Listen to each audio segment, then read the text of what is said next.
de autismo de la Asociación Argentina de Psiquiatras sobre adultos y autismo.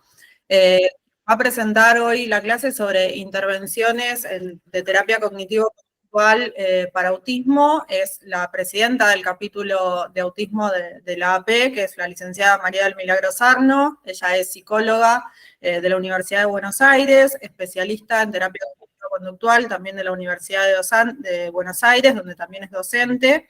Ella es además profesora de educación media y superior en psicología de la UBA y terapeuta cognitiva conductual certificada por la Asociación Argentina de Terapia Cognitiva. Le damos la bienvenida a María y cuando quieras comenzar con la presentación. Se está sumando gente todavía. Bueno, gracias, Rochi. Bienvenidos a todos.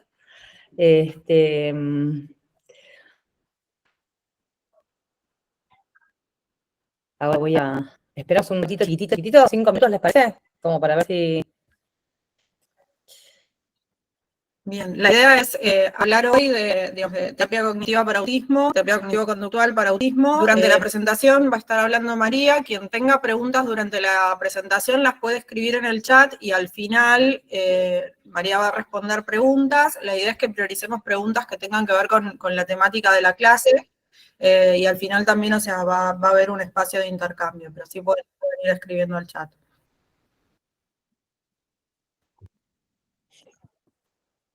Buenísimo.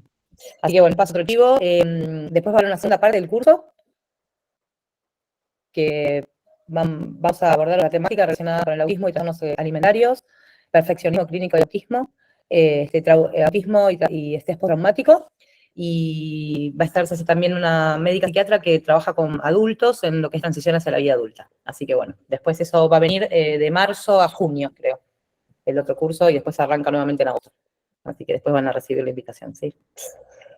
Bueno, a ver si les parece, arrancamos. Como para que no se haga, voy a ver si ven mi presentación. Compartir. Les recordamos también las próximas charlas, que la que sí es el 30 de octubre de comorbilidades en autismo, a cargo de la doctora Natalia Barrios. ¿Ahí se ve? ¿Ustedes ven mi presentación? Sí. ¿Me ven a mí? yo no me veo. Sí, perfectamente. Sí, Bueno, se ve perfecto.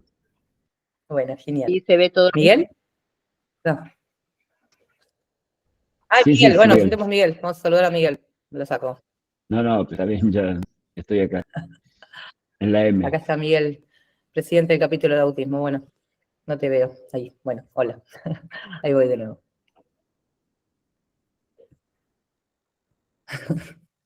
A ver, ahora que la puedo abrir. Ahí estoy. Bueno. Bien, ahí estoy. Bueno. Arrancamos, ¿sí? Bueno, armé una pequeña agenda como para anticiparnos, que es algo bueno anticiparse, a qué es lo que va a venir, digamos, cómo voy a desarrollar esta presentación. La intención es hacer un pequeño, no los voy a aburrir con la historia, me encanta la historia, pero bueno, poder contextualizar, digamos, a nivel histórico, por supuesto, el desarrollo de la terapia cognitivo-comportamental. Esto de cómo venimos, cómo pasamos de un conductismo acérrimo a meternos en la mente, digamos, en la caja negra, a empezar a registrar pensamientos,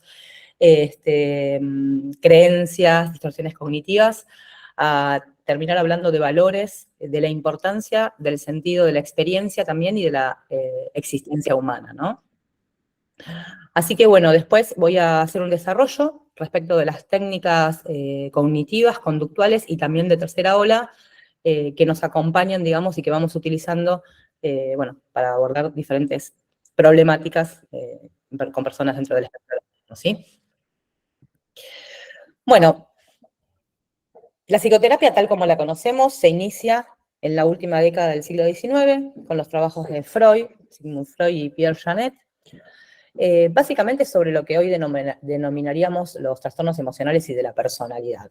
Se me va, perdón. Bueno, desde ese momento hasta alrededor del año 1960, el campo de la psicoterapia estuvo ampliamente dominado por el enfoque psicoanalítico, ¿sí? Bueno, sin embargo, fue el conductismo quien apuntó a desarrollar una psicología basada en la observación objetiva, ¿sí? Podemos decir, y que tomara como objeto de estudio la conducta. Bueno, la conducta desde esta perspectiva era entendida como todo aquello que hace un organismo, ¿sí? Tanto una acción motora visible, como acciones encubiertas, tales como pensar, fantasear, ¿sí?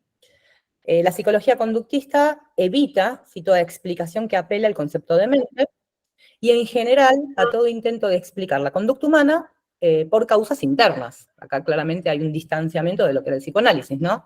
Donde claramente, bueno, hablaba de lo que era el determinismo inconsciente y, bueno, todos los postulados y principios del modelo psicoanalítico. Entonces, desde esta perspectiva, la mirada conductista va a ubicar a la conducta en función del ambiente, digamos, la conducta es en función del ambiente y del contexto, y la conducta humana se va a comprender en un contexto determinado y está fuertemente influida, ¿sí? O va a estar fuertemente influida por sus consecuencias inmediatas. Y vamos a ver cómo esto vuelve, ¿sí? Con los modelos de la tercera ola, ¿sí? Y toman muchos de estas premisas. Acá se ubica, digamos, la primera etapa, se ubica claramente, digamos, el modelo comportamental, porque tiene que ver con el primer modelo que demostró eficacia en sus intervenciones. Desde este modelo, las conductas problemas no serían el resultado de causas internas, como dije anteriormente, sino de un aprendizaje que puede resultar problemático en otro contexto. El terapeuta, en este modelo, tiene un rol directivo, y lo que va a hacer es diseñar experiencias que permitan nuevos aprendizajes, ¿sí? Y estos aprendizajes van a conllevar, digamos, a conductas más funcionales. Y este enfoque, digamos, el enfoque conductual, tuvo un fuerte impacto sobre la psicoterapia cuando José Volpi, en el año 1958, publica un libro que se llama Psicoterapia por inhibición recíproca, y básicamente en este libro lo que él muestra, lo que él enseña, sería el primer, lo que les comenté anteriormente, digamos, la primera vez que se puede demostrar si la eficacia en una intervención, que es que una respuesta de ansiedad, de ansiedad puede ser inhibida a través de la implementación de una conducta antagónica, que es la relajación, ¿sí? De acá después se desprende todo lo que es la exposición sistemática, ¿sí? Es una estrategia que se desarrolla, digamos, para trabajar con pacientes dentro de los cuadros de ansiedad. Por lo tanto, desde entonces, digamos, en este momento, y a partir de estos desarrollos del modelo conductual, los psicólogos específicamente tuvieron una gran influencia en el desarrollo de tratamientos que se orientaban a cambios conductuales basados en el aprendizaje. Y esto, bueno, obviamente que cuando hablamos de trastornos de ansiedad, se supone que surgen por condicionamiento clásico, ¿sí? Y se mantienen por un condicionamiento operante, digamos, ¿no? Y ahí aparece el contexto, ¿no? Que en sí mismo, digamos, no es ansiógeno, pero adquiere esa capacidad. Un aprendizaje deficiente o problemático que resulta, digamos, problemático en otro contexto porque termina reforzándose a lo largo del tiempo. Como todo, por supuesto, tuvo muchos logros. De hecho, hoy por hoy seguimos utilizándolo. Vamos a ver cómo llegamos a los modelos actuales y cómo seguimos utilizando esas estrategias. Por supuesto que los logros estuvieron relacionados en la utilización de técnicas basadas en la evaluación empírica, comprobable y aceptada científicamente, en la evaluación rigurosa de los efectos terapéuticos y de los mecanismos también a través de los cuales se generaba ese cambio. Y bueno, y la formación sistemática de profesionales bajo técnicas validadas científicamente. Sin embargo, las dificultades no tardaron en aparecer. ¿Por qué? Porque cuando, digamos, los conductistas quisieron llevar este modelo a otros trastornos, como era la depresión, claramente hicieron agua, y esto dio lugar a, bueno, poder seguir investigando qué pasaba ahí en esa caja negra que a nosotros nos interesa. Y esto también dio lugar al desarrollo de los modelos cognitivos. Acá ubicamos la segunda etapa, que es el surgimiento de la terapia cognitiva. Bueno, claramente, digamos, el modelo estímulo-respuesta no era lo suficientemente amplio como para poder explicar todo el comportamiento humano. El supuesto comportamental de una conexión automática, ¿sí? entre este estímulo y la respuesta podría no ser necesariamente correcto, ¿sí? Y algunos procesos internos podrían mediar esta conexión. Esto lo es Bandura, bueno, que generó muchísimos aportes al campo.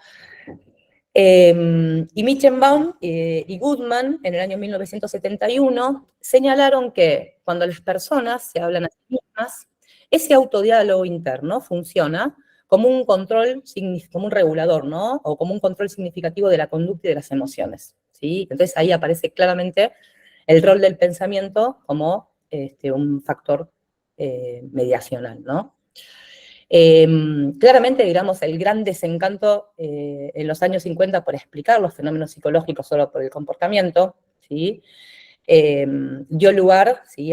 Como dije anteriormente, al desarrollo de nuevos modelos, digamos, a la necesidad también de dar respuesta a la depresión, que era una condición, un trastorno muy prevalente en ese momento. Y aparte, bueno, obviamente que los estados habían invertido muchísimo dinero para poder, digamos, trabajar con estos pacientes. Y era también necesario poder evaluar la inversión que se hacía para lograr la eficacia en estas patologías y también en otros trastornos como era el estrés postraumático, ¿sí? Es acá cuando surge claramente lo que es la revolución cognitiva. Bueno, cuando hablamos de cognición y de revolución cognitiva y de tratamiento cognitivo, no podemos dejar de nombrar a Aaron Beck. La terapia cognitiva surge en un contexto caracterizado claramente por la insatisfacción ante los modelos psicoanalíticos y también ante las limitaciones de los modelos basados en la teoría del aprendizaje. Bueno, sus fundadores son Aaron Beck y Albert Ellis, que no tuvo tanta reputación como Beck. Ellos plantearon que la cognición mediaba entre el estímulo y el antecedente, y nuestra respuesta a él, o la consecuencia. Y lo que se postula es que el modo en que las personas, ¿sí?, le dan significado a los acontecimientos impacta en las emociones y en el comportamiento que tienen. En otras palabras, digamos, podemos convenir que no son las situaciones particularmente las que afectan a las personas, sino la manera en que las personas interpretan las situaciones. Y esta interpretación que hacen influye en sus emociones y en sus conductas. Por lo tanto, desde esta perspectiva, los trastornos psicológicos se explicarían, ¿no?, desde el modelo bien cognitivo estándar, ¿no?, que es el primer modelo cognitivo, se explicarían por los sesgos en los modos de interpretar la realidad. La premisa central de este modelo es entonces que la cognición, ¿sí?, acá tenemos, digamos, la emoción y la conducta, son sistemas interdependientes. Por lo tanto, la modificación de cualquier sistema conducirá a cambios en los demás. Y teniendo en cuenta, digamos, esta premisa central, se plantean tres proposiciones centrales.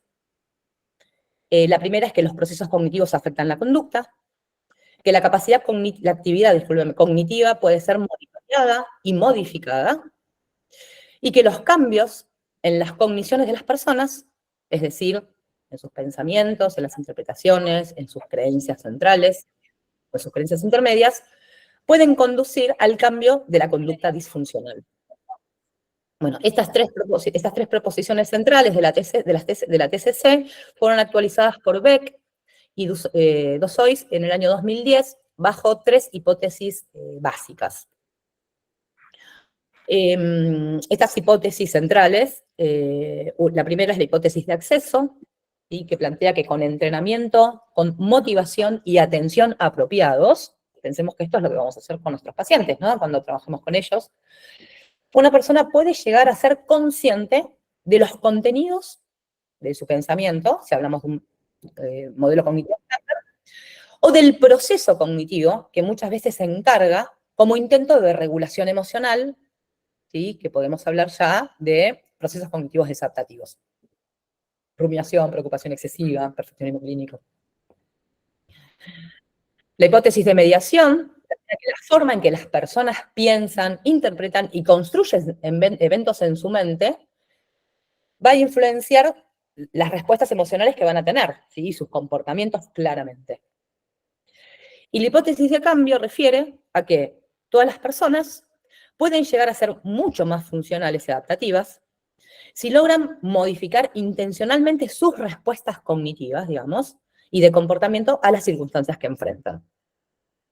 Y acá también vamos a ver cómo esto se aborda desde lo que es un modelo cognitivo estándar, que tiene que ver con básicamente poder generar lo que es la reestructuración de la cognición, o de qué manera podemos vincularnos con los eventos de nuestra conciencia, ¿no? Ya planteado como un modelo más actual basado en procesos.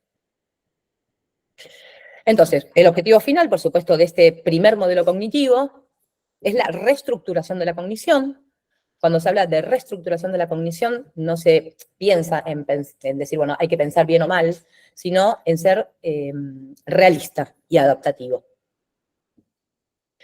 Lo que plantea Beck es que se puede lograr el cambio terapéutico mediante la utilización de técnicas diseñadas para identificar, ¿sí?, las cogniciones disfuncionales. Él, en este primer texto, cuando él desarrolla el modelo cognitivo estándar, habla, ¿sí?, de sesgos, de cogniciones disfuncionales, de hecho habla de errores lógicos.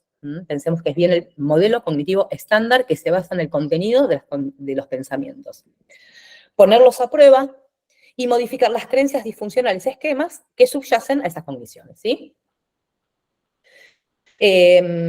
Por lo tanto, es lo que plantea que al identificar, digamos, estas cogniciones, estas distorsiones cognitivas y al poder contrastarlas con la realidad, va a ayudar al paciente a flexibilizar su pensamiento, y esto va a permitir, digamos, como objetivo final, la reestructuración de su cognición, para que logre tener un pensamiento más adaptativo y realista.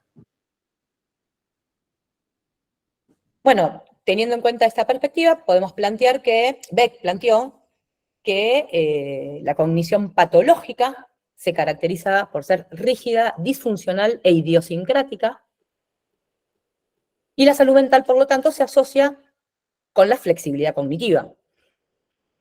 Desde el punto de vista conductual, entonces, la salud mental podríamos pensarla como la posibilidad, ¿sí?, de implementar, ¿sí?, o de manifestar repertorios amplios y flexibles de comportamiento que le permitan a las personas alcanzar metas vitales.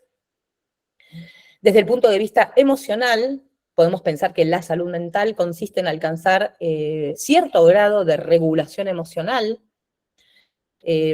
poder comprender nuestras emociones y experimentarlas con una intensidad adecuada, sin intentar bloquearlas, suprimirlas o prolongarlas de modo disfuncional. Y por supuesto que la salud mental también tiene que ver, ¿sí?, con la posibilidad de poder contar con una red social, familia, amigos, compañeros de trabajo, ¿sí?, poder compartir intereses, comunitarios o políticos, ¿sí? Una persona, por lo tanto, va a ser saludable cuando pueda llevar a cabo conductas necesarias, digamos, para poder alcanzar sus metas vitales, viviendo de acuerdo a sus valores. Y esto es súper interesante, porque esto se va a dar más allá de la experiencia de emociones negativas en ese proceso, ¿sí? Por lo tanto, lo que va a hacer que una persona sea feliz, digamos, o tenga salud mental, va a tener que ver con el modo en que se relacione con el sufrimiento, ¿sí? Eso va a ser la diferencia respecto de la salud mental. Bien. Por lo tanto, teniendo en cuenta, digamos, este pequeño desarrollo que marqué hasta ahora, el tratamiento cognitivo-conductual es una práctica científica. Esto es una praxis, o significa, sí, una praxis, que se apoya en otros conocimientos científicos y que las hipótesis que plantea han sido puestas a prueba empíricamente de acuerdo con una metodología adecuada y rigurosa. Es una práctica ecléctica e integrativa.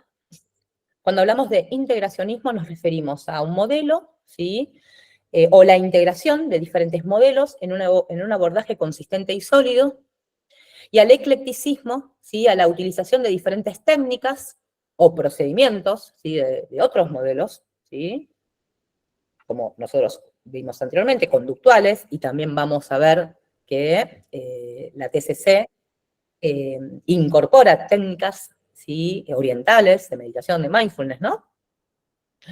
Y claramente, digamos, este eclecticismo técnico lo que le va a permitir al terapeuta es tener mayor, digamos, capacidad de respuesta para aplicar diferentes recursos y procedimientos de diferentes modelos teóricos, por supuesto, y desde este lugar, ¿sí?, poder abordar la gran diversidad de necesidades de apoyo individuales que podemos pensar que se manifiestan a lo largo del espectro del autismo,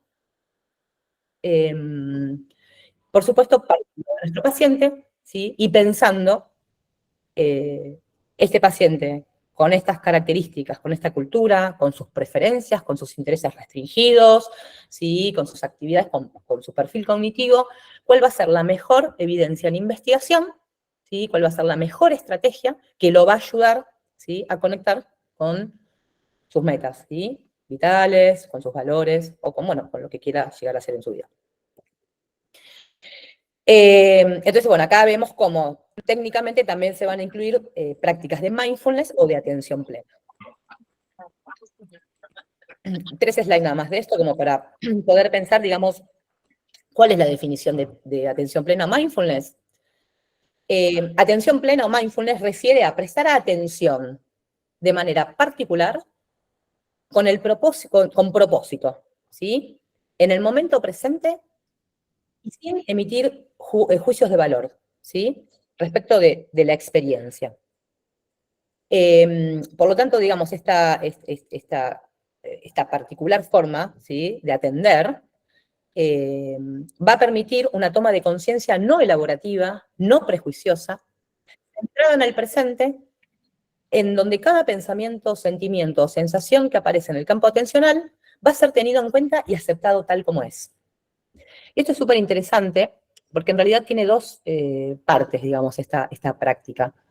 Una que implica, o que refiere a la posibilidad de poder frenar el proceso automático de evaluación y focalizar en el presente, porque todo el tiempo estamos en un pasado que pasó, rumiando, o en un futuro que intentamos controlar porque nos preocupa o nos sentimos vulnerables, ¿no? Y nos perdemos claramente de la posibilidad de estar conectados en este momento presente. Esto nos llevaría, digamos, a una dimensión de aceptación, que vamos a ver más adelante, que tiene que ver con la posibilidad del cambio. ¿Qué es lo que, por qué esto funciona, digamos, no? Bueno, esto, digamos, ¿qué es lo que hace que esto funcione? Bueno, la habilidad para sostener la atención, lo que nos va a permitir es interrumpir o desactivar la desregulación emocional, y lo que va a permitir también es normalizar las distracciones que ocurren de manera habitual en la mente de cualquier persona, ¿sí? La reevaluación mental es un mecanismo que nos va a permitir un cambio de perspectiva, porque va a facilitar la aceptación, y una actitud, podemos decir, proactiva en el manejo de situaciones estresantes, ¿no?, donde, bueno, la adversidad es propia de la vida humana, y una persona, como dije anteriormente, la felicidad o la salud mental no tiene que ver con estar libre de adversidad, sino en cómo me relaciono con esa adversidad, ¿no? Entonces, bueno, si yo rumeo todo el tiempo, y porque me pasó a mí, y porque hice esto, y porque no fui, y ahora qué va a pasar, ¿no? Eso no me permite, digamos, aceptar esa experiencia y poder, digamos, quizá tener una vida saludable en función de un valor que tenga, ¿no? O esto muchas veces lo podemos ver con los papás, muchas veces no, en la experiencia aversiva que tienen respecto a determinadas situaciones. Y la respuesta de relajación, que en sí no fue un objetivo primario de esta práctica, pero sí se pudo observar que los niveles de ansiedad a mediano y largo plazo fueron disminuyendo, ¿sí? Así que bueno, como que vino de regalito eso.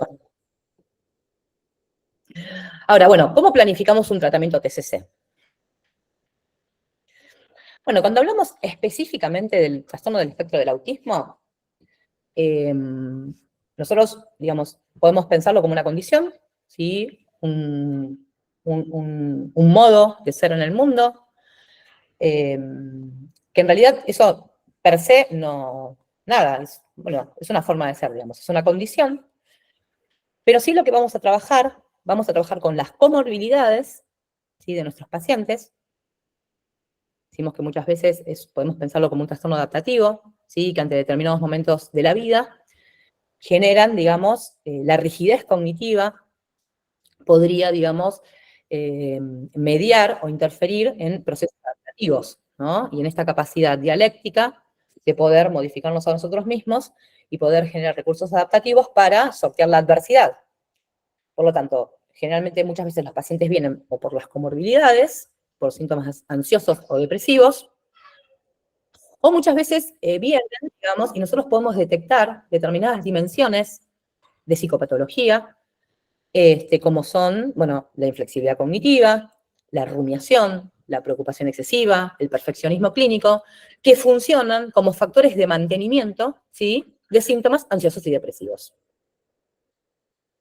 Acá les traje 4 o 5 slides, pero me pareció interesante como traer unos recortes de unos papers que estuve buscando, ¿sí?, en relación a la relación de las personas con autismo con la ansiedad. La ansiedad es un desafío importante para muchas personas con autismo, ya que son vulnerables a desarrollar mayores niveles de ansiedad en comparación con sus compañeros de desarrollo típicos sin TEA.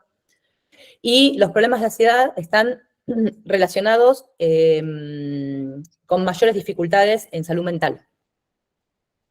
Estos problemas generan un impacto sustancial en el bienestar y en la calidad de vida de las personas con autismo y se asocian con un menor funcionamiento social y adaptativo, dificultades educativas y de empleo, mayor estrés parental, mala calidad de vida y suicidio.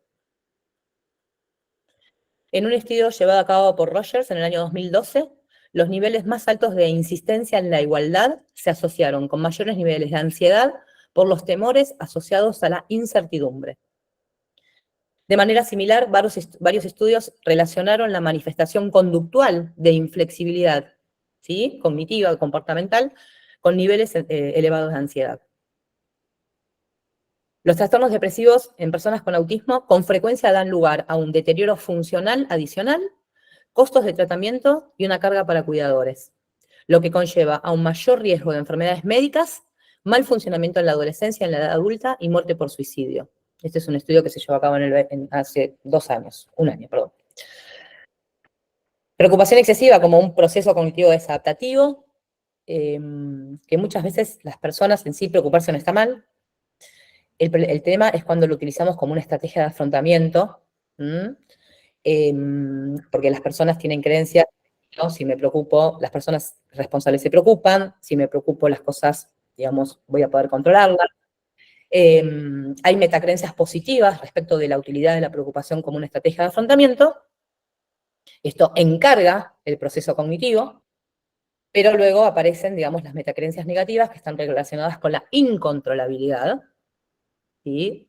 No poder parar de pensar, no poder dormir, estar con la cabeza, nada, estallada, y esto claramente se asocia a síntomas emocionales y ansiosos, ¿no? Estas fallas en las capacidades predictivas muchas veces llevan a la implementación de recursos o de procesos cognitivos desadaptativos como es la preocupación excesiva. Y por supuesto la intolerancia al malestar. Muchas veces los comportamientos repetitivos son si bien son una característica central del espectro del autismo, se asociaron también con la ansiedad como una estrategia para aumentar la sensación de control del entorno. Y claramente en la preocupación excesiva hay una sobreestimación del control. Digamos. La persona cuando la lleva a cabo con un intento de control, ¿sí? De poder controlar todos los imponderables, ¿sí?, que podrían ponerse en juego para desencadenar una conducta X.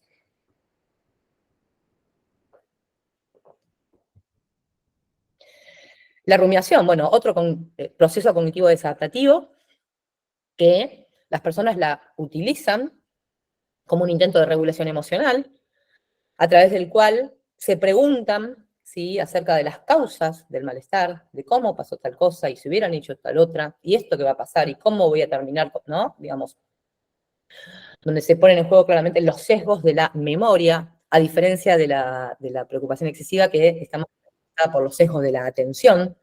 ¿Sí? La ansiedad es una emoción que se orienta hacia un futuro, y la preocupación también es un proceso cognitivo que se orienta hacia un futuro como un intento de control. En cambio, la rumiación es un proceso cognitivo desadaptativo que va hacia atrás, hacia lo que pasó, ¿no? Dijimos, bueno, esto que hablábamos antes, el mindfulness, atender al momento presente, o estamos en un futuro catastrófico que no podemos controlar, o que intentamos controlar y no sabemos cómo hacerlo, o lo hacemos de una manera totalmente desadaptativa, o en un proceso cognitivo desadaptativo, como es la rumiación, hacia algo que pasó que, bueno, que ya, digamos, no lo podemos modificar. Y claramente este proceso lo que hace es prolongar los estados de ánimo negativos. Esto, ¿no? El detenerse en los errores, a pesar de que el momento y la retribución inmediata pasó hace mucho tiempo, es un proceso cognitivo desadaptativo común en las personas con autismo. Esto ya como que está medido, ¿no? Al igual que el perfeccionismo clínico y estrechamente vinculado a él, es un rasgo de la personalidad desadaptativo que aumenta el malestar psicológico y que, por supuesto, se asocia y genera síntomas emocionales. Bueno, en sí, 2 palabras. ¿Qué es el perfeccionismo clínico? Bueno, Stoeber en el año 2018 lo definió como clínico o porque es desadaptativo, ¿sí? Hay perfeccionistas adaptativos, perfeccionistas desadaptativos, que sería el perfeccionismo clínico, o personas no perfeccionistas. Una disposición de la personalidad caracterizada por la búsqueda de la excelencia y el establecimiento de altos estándares de desempeño, poco realistas, acompañado de autoevaluaciones excesivamente críticas y una excesiva preocupación por cometer errores y la creencia de que los otros esperan la perfección. Y acá es interesante, digamos, ¿no? Cómo esto se ve dentro del espectro del autismo. Acá hay una... esto yo lo relaciono mucho con la emoción expresada en la esquizofrenia, ¿no? Que es un fenómeno muy estudiado, y cómo, digamos, esto generaba la recaída de los pacientes. Y el perfeccionismo clínico se mide, como les dije anteriormente, digamos, es un constructo dimensional y transdiagnóstico, digamos, ¿no? Que comprende componentes tanto personales como sociales. Por lo tanto, estos aspectos interpersonales del perfeccionismo clínico son factores de muchísima importancia, ¿sí? En dificultades de adaptación, porque muchas veces contribuyen, ¿sí? A niveles elevados de ansiedad, a síntomas depresivos y a rasgos obsesivos, entre otros, digamos, ¿no? Como muchas veces las personas dentro del espectro les cuesta, ¿sí? Poder comprender, ¿no? Cómo comportarse en una situación en particular, comprender qué es lo que se espera de ellos, ¿no? Poder decodificar, ¿sí? Estas normas, estas reglas, y no solamente, digamos, el perfeccionismo orientado hacia sí mismo, que muchas veces adoptan, ¿sí? Una conducta, ¿sí? Que podría ser la correcta o la perfecta, ¿sí? Y tratan de imponerla en diferentes contextos, ¿sí? Con determinadas dificultades para poder modular, ¿sí? A nivel conceptual, práctico, pragmático, digamos, esa conducta. Y a la vez, digamos, cómo se les viene también encima, ¿no? El perfeccionismo socialmente prescrito, que tiene que ver con esto que siente que se le impone, ¿no? Entonces, muchas estudiantes con autismo y con perfeccionismo clínico se sienten frustrados o ansiosos cuando se enfrentan a producción de material que no comprenden o que perciben que se encuentra por debajo de su estándar. Y esto es algo que vemos, digamos, y que, bueno, que me hace mucho ruido a mí también en mi propia clínica, que, bueno, muchas veces, mucho de lo que hicimos siempre estaba centrado, digamos, en la cognición social, en los estilos de atribución, en lugar de poder pensar, digamos, en este modelo bien cognitivo de Aaron Beck, ¿no? De estas creencias disfuncionales o de cómo se arma el sistema de creencias de una persona, digamos, que tiene determinadas dificultades para procesar determinada información, para poder decodificar un mundo que le resulte incomprensible, para poder comprender qué es lo que los demás esperan de él en determinadas situaciones sociales, ¿no? Descodificar normas, reglas, gestos, emociones, ¿no? Y cómo esto va a ir consolidando determinadas creencias que muchas veces se expresan a través de creer que estoy fallado, ¿sí? Bueno, de que soy distinto, de que no encajo, que el mundo es incomprensible, los demás son exigentes, ¿no? Digamos, cómo todo esto se va construyendo a nivel bien subjetivo, bien de la subjetividad, y cómo eso claramente hace que en una segunda situación uno pueda pensar en lo que es el estilo de atribución, ¿no? Cognitiva, pero tiene que ver básicamente con niveles más profundos, que es lo que planteaba básicamente. Bueno, técnicas cognitivas. ¿Cuál es el objetivo principal de este tipo de técnicas? Incrementar la flexibilidad cognitiva. La flexibilidad es un constructo importantísimo cuando hablamos del espectro del autismo, digamos. Uno de los constructos diagnósticos tiene que ver con esto, ¿no? Con la rigidez cognitiva. Entonces, estas técnicas podrían ayudarnos a que nuestros pacientes, digamos, sean más flexibles al momento de llevar a cabo una conducta determinada o de procesar determinada información. En sí, el modelo lo que va a plantear es que nosotros nos relacionamos con el mundo por medio de nuestros pensamientos, ¿sí? Que en realidad son eventos de la conciencia o sucesos mentales, pero no necesariamente reflejan la naturaleza exacta de la realidad. Uno cree en lo que piensa, digamos, ¿no? O sea, si lo pienso, bueno, de hecho, uno le enseña a los pacientes que los pensamientos son solo pensamientos y no reflejos exactos de una realidad, ¿no? Como de qué manera yo me vinculo, ¿sí? O cómo puedo empezar a desarrollar una capacidad metacognitiva, esto es, cómo puedo ser capaz de pensar acerca de lo que pienso. Y esto muchas veces, digamos, se ve comprometido en personas con condiciones del espectro del autismo, ¿no? O con trastornos mentales graves, donde estas capacidades metacognitivas se encuentran como condicionadas, podemos decir.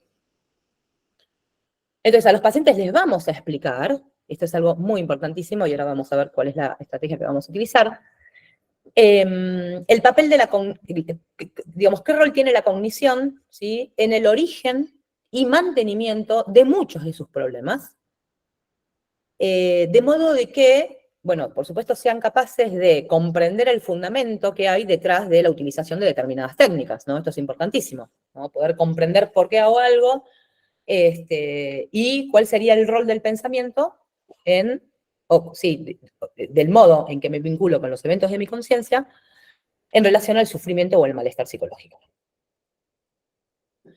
3 principios básicos, 2 palabras que utilizamos. ¿Qué hacemos los terapeutas cognitivos, digamos, no? Bueno, utilizamos el diálogo socrático, esto que es, digamos, la mayéutica, el arte de la interpretación, que son, digamos, preguntas de habilidad dialéctica, que lo que intentamos hacer, vieron que la paja en el ojo ajeno, uno la ve enseguida, digamos, ¿no? Bueno, es esto. Vamos a tratar de detectar la contradicción, ¿sí? De los pensamientos sesgados, que, bueno, el paciente, digamos, los reproduce sin darse cuenta, digamos, ¿no? Nosotros vamos a intentar generar disonancia cognitiva.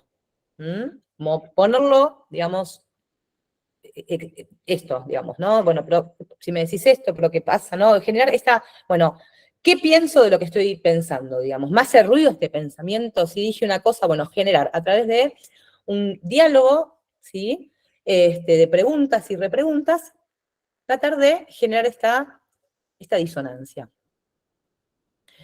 Digamos, poner en duda, ¿sí? La opinión que podría tener el paciente respecto, ¿no? De la percepción, digamos, que tiene de las cosas, sin suscitar, por supuesto, la atención en la relación terapéutica, siempre con respeto, ¿no? Por supuesto. Pero entrar en esta mayéutica, digamos, ¿no? En este arte, digamos, de la interpretación. Y que el paciente pueda percibir la incongruencia, ¿no? Que sería como la antesala para poder generar el cambio cognitivo. Pero como nosotros somos cognitivos y también utilizamos estrategias conductuales, y en realidad, para que algo cambie, es necesario ponerlo a prueba, ¿sí? Y poder ver qué es lo que sucede en la realidad. Existe otro de los recursos que es el empirismo colaborativo, donde tanto paciente como terapeuta van a aceptar que los pensamientos son solo sucesos mentales, representaciones de la realidad, o sea, sucesos mentales y no representaciones fieles de la realidad, ¿sí? Por lo tanto, van a actuar como 2 científicos que las van a poner a prueba. Y vamos a ver cuáles van a ser las estrategias para poder diseñar experimentos, digamos, y poner a prueba esos pensamientos y ver realmente qué es lo que sucede en la realidad. Eso nos daría información para poder flexibilizar la cognición respecto de determinadas creencias que podemos tener. Por lo tanto, van a trabajar en conjuntos y van a corroborar o refutar sus pensamientos, ¿sí? Esto es un acuerdo que se establece con el paciente. Y el otro recurso técnico es el descubrimiento guiado, y esto refiere básicamente que la colaboración, digamos, con la colaboración del paciente, con la colaboración del terapeuta, el paciente va a ir redescubriendo todo esto, ¿sí? Va a ir pudiendo tomar distancia de los pensamientos y va a aprender a relacionarse, digamos, con los eventos de su conciencia o con su experiencia interna de otra manera, un poco más adaptativa y realista, ¿sí?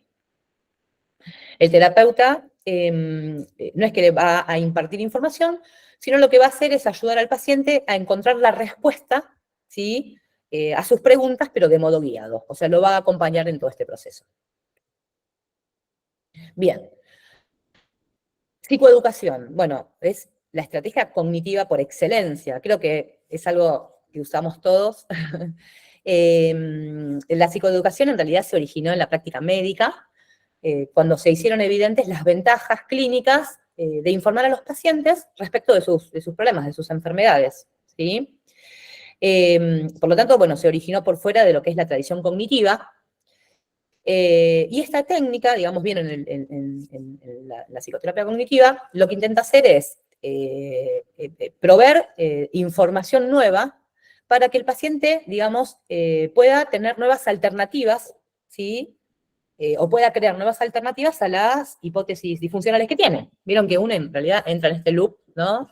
Donde no se puede salir tan fácilmente. Por supuesto que cuando psicoeducamos al paciente, esto lo vamos a hacer de una manera en la cual nosotros, como terapeutas, nos vamos a asegurar, ¿sí?, de que esa información puede ser decodificada por nuestro paciente. Esto puede ser en formato visual, oral o escrito. Por supuesto que si alguien, no sé, va a hacer un tratamiento y te psicoeducan y te explican, digamos, esto va a mitigar muchísimo la incertidumbre, va a disminuir la ansiedad y va a mejorar la adherencia a los tratamientos, ¿no? Si viene un paciente y me cuenta que no puede dejar de pensar y que no puede dormir y que está mal, yo, bueno, quédate tranquilo, mirá, esto puede estar relacionado con la rumiación, y bueno, y lo psicoeduco y le explico y le muestro, ¿no? Eso, ¿no? O viene con un trastorno de ansiedad, porque tuvo una sobrecarga sensorial, no sé, fue a un shopping y saturó sensorialmente, y fue el antecedente de un ataque de pánico, ¿no? Y yo le explico, le digo, no, qué tranquilo, no estás loco, a ver, esto tiene que ver un ataque de pánico, bueno, y le explico, lo psicoeduco, le muestro cómo esto realmente se desencadenó, leemos juntos algo donde se informa. Eso claramente, digamos, el paciente que viene con una creencia totalmente desadaptativa, yo le voy a traer paz, ¿sí? Lo voy a psicoeducar, le voy a explicar.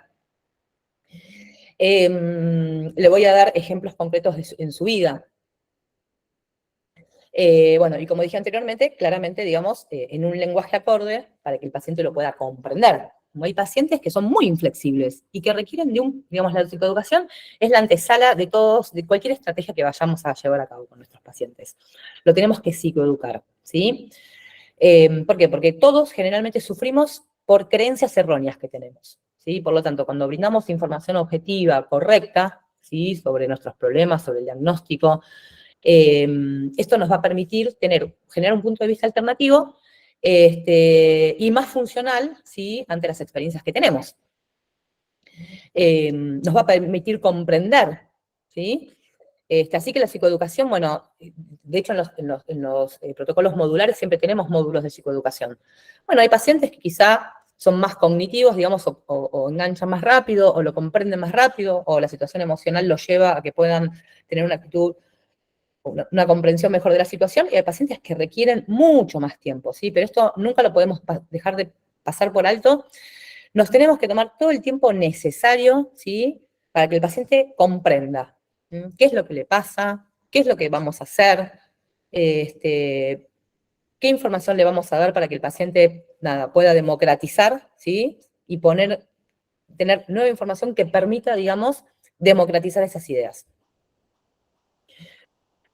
Socialización con el modelo cognitivo, bueno, totalmente también, ¿no? Esto de decir, bueno, voy a hacer algo, Bueno, me dicen cuándo tengo que ir, en qué horario, cuándo tengo que pagar, bueno, también qué es lo que voy a hacer, cuál es el compromiso que yo voy a tener, ¿no? Es una regla básica para que el paciente comprenda que no son los hechos los que afectan, sino más bien el significado que le atribuimos, ¿no? Esto es bien el modelo cognitivo. Por lo tanto, la conceptualización que nosotros tengamos de nuestro paciente la vamos a compartir con él. Y él va a, digamos, darnos el ok, ¿sí? O sea, acá estaríamos parados en las antípodas del sujeto supuesto saber, digamos, ¿no? Donde nosotros, al contrario, vamos a reducir la asimetría entre el terapeuta y el paciente, porque lo vamos a psicoeducar, lo vamos a socializar con el modelo cognitivo, ¿sí? Le vamos a explicar, ¿sí?, el rol del pensamiento, ¿no?, o de las cogniciones en el origen y mantenimiento de sus problemas. Es decir, le vamos a enseñar acerca de la importancia de las creencias, de los pensamientos automáticos, de los sesgos cognitivos y de todo lo que vamos a hacer en el modelo cognitivo, ¿sí? Por ejemplo, si vamos a hacer ejercicios, si vamos a llevar a cabo planillas, bueno, todas las actividades del paciente, digamos, vamos a respetar desde este lugar también el principio de autonomía del paciente, porque sería como dar un consentimiento informado, si bien en este contexto, como no es una práctica invasiva, porque, bueno, hay criterios específicos donde el consentimiento informado se da de manera escrita, pero sí lo damos de manera oral, ¿sí? Esto es algo importantísimo y tiene que ver con el respeto hacia el paciente, ¿no? Hacia lo que vamos a hacer, hacia la comprensión que él va a tener de eso, y también hacia la adherencia, porque cuando yo comprendo lo que tengo que hacer y comprendo el significado de algo, seguramente eso va a ser mucho más posible de llevar a cabo que si no entiendo bien qué es lo que tengo que hacer, para qué me sirve, y esto en realidad tendrá algún sentido, ¿no? Bueno, biblioterapia, importantísimo también. Por supuesto, acá en el formato en el que yo esté seguro de que el paciente lo va a poder comprender. Le voy a dar mucha información, ¿sí?, sobre lo que le esté pasando, ¿no? Estoy todo el día ansioso, no puedo parar de pensar, tengo ansiedad, vivo con angustia, con ansiedad, bueno, vamos a leer juntos, quizá hay sesiones que podemos hacer, sesiones de biblioterapia, ¿sí? Nos estamos con el paciente, vamos leyendo juntos, vamos explicándole, quizás los pacientes, algunos en todo lo que tiene que ver con la semántica, ¿no? Podemos ir adaptando también la bibliografía que le vamos dando.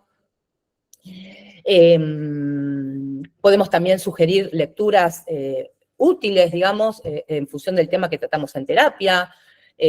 Bueno, quizá algunos textos que hayan escrito alguna persona que esté también atravesando la misma problemática o tenga, bueno, una condición del espectro del autismo. Bueno, y acá también volvemos a incorporar un rol activo del paciente en el dominio de sus problemas. Y esto no es poca cosa, porque bueno, en la medida en que yo puedo hacer algo por mí y empoderarme y tener cierto control positivo de la situación, eso también va a aumentar mi sentido de autoeficacia, autoestima, ¿sí?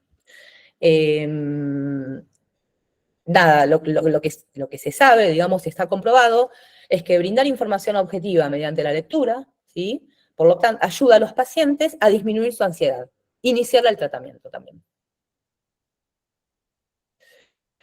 Bueno, el monitoreo. Bueno, acá, como dijimos, una de las premisas centrales de la TCC, ¿se acuerdan? De acceso, de mediación y de cambio. Bueno, vamos a alentar a los pacientes, les vamos a enseñar, los vamos a acompañar, los vamos a guiar,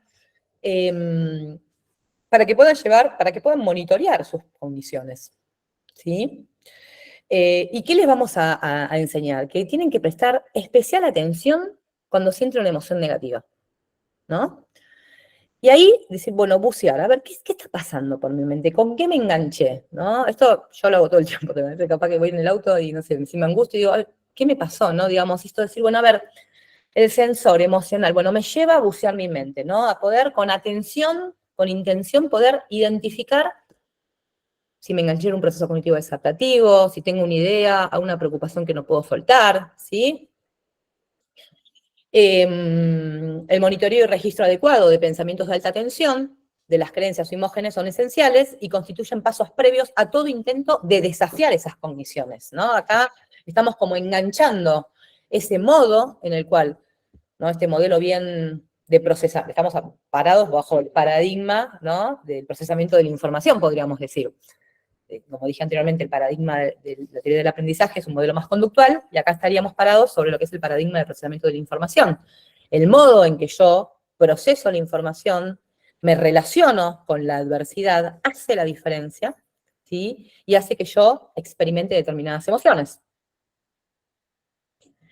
Bien, y para esto vamos a, en la medida en que el paciente pueda, ¿sí? Empezar a bucear en su mente, pueda entrenarse, vamos a enseñarle a registrar estos pensamientos, que sería como una de las técnicas más utilizadas en la terapia cognitivo-comportamental, ¿sí? Para identificar los pensamientos y las conductas disfuncionales, ¿sí? Que se dan en las situaciones de la vida cotidiana. Entonces le vamos a pedir al paciente que registre en bruto. ¿Por qué? Porque si me lo trae a la sesión ya lo tiene racionalizado, ¿no? Los pensamientos automáticos. Voy a ir a encontrarme con un amigo, o me llamaron, y bien, no voy a poder, me va a ir mal, se van a dar cuenta que soy autista, si ven esta conducta me van a rechazar, ¿no? ¿Cuáles son los pensamientos automáticos que surgen en las situaciones? Los pensamientos automáticos son la expresión situacional de las creencias que tienen los pacientes respecto de sí mismos. Y nosotros vamos a trabajar en flecha descendente, ¿sí?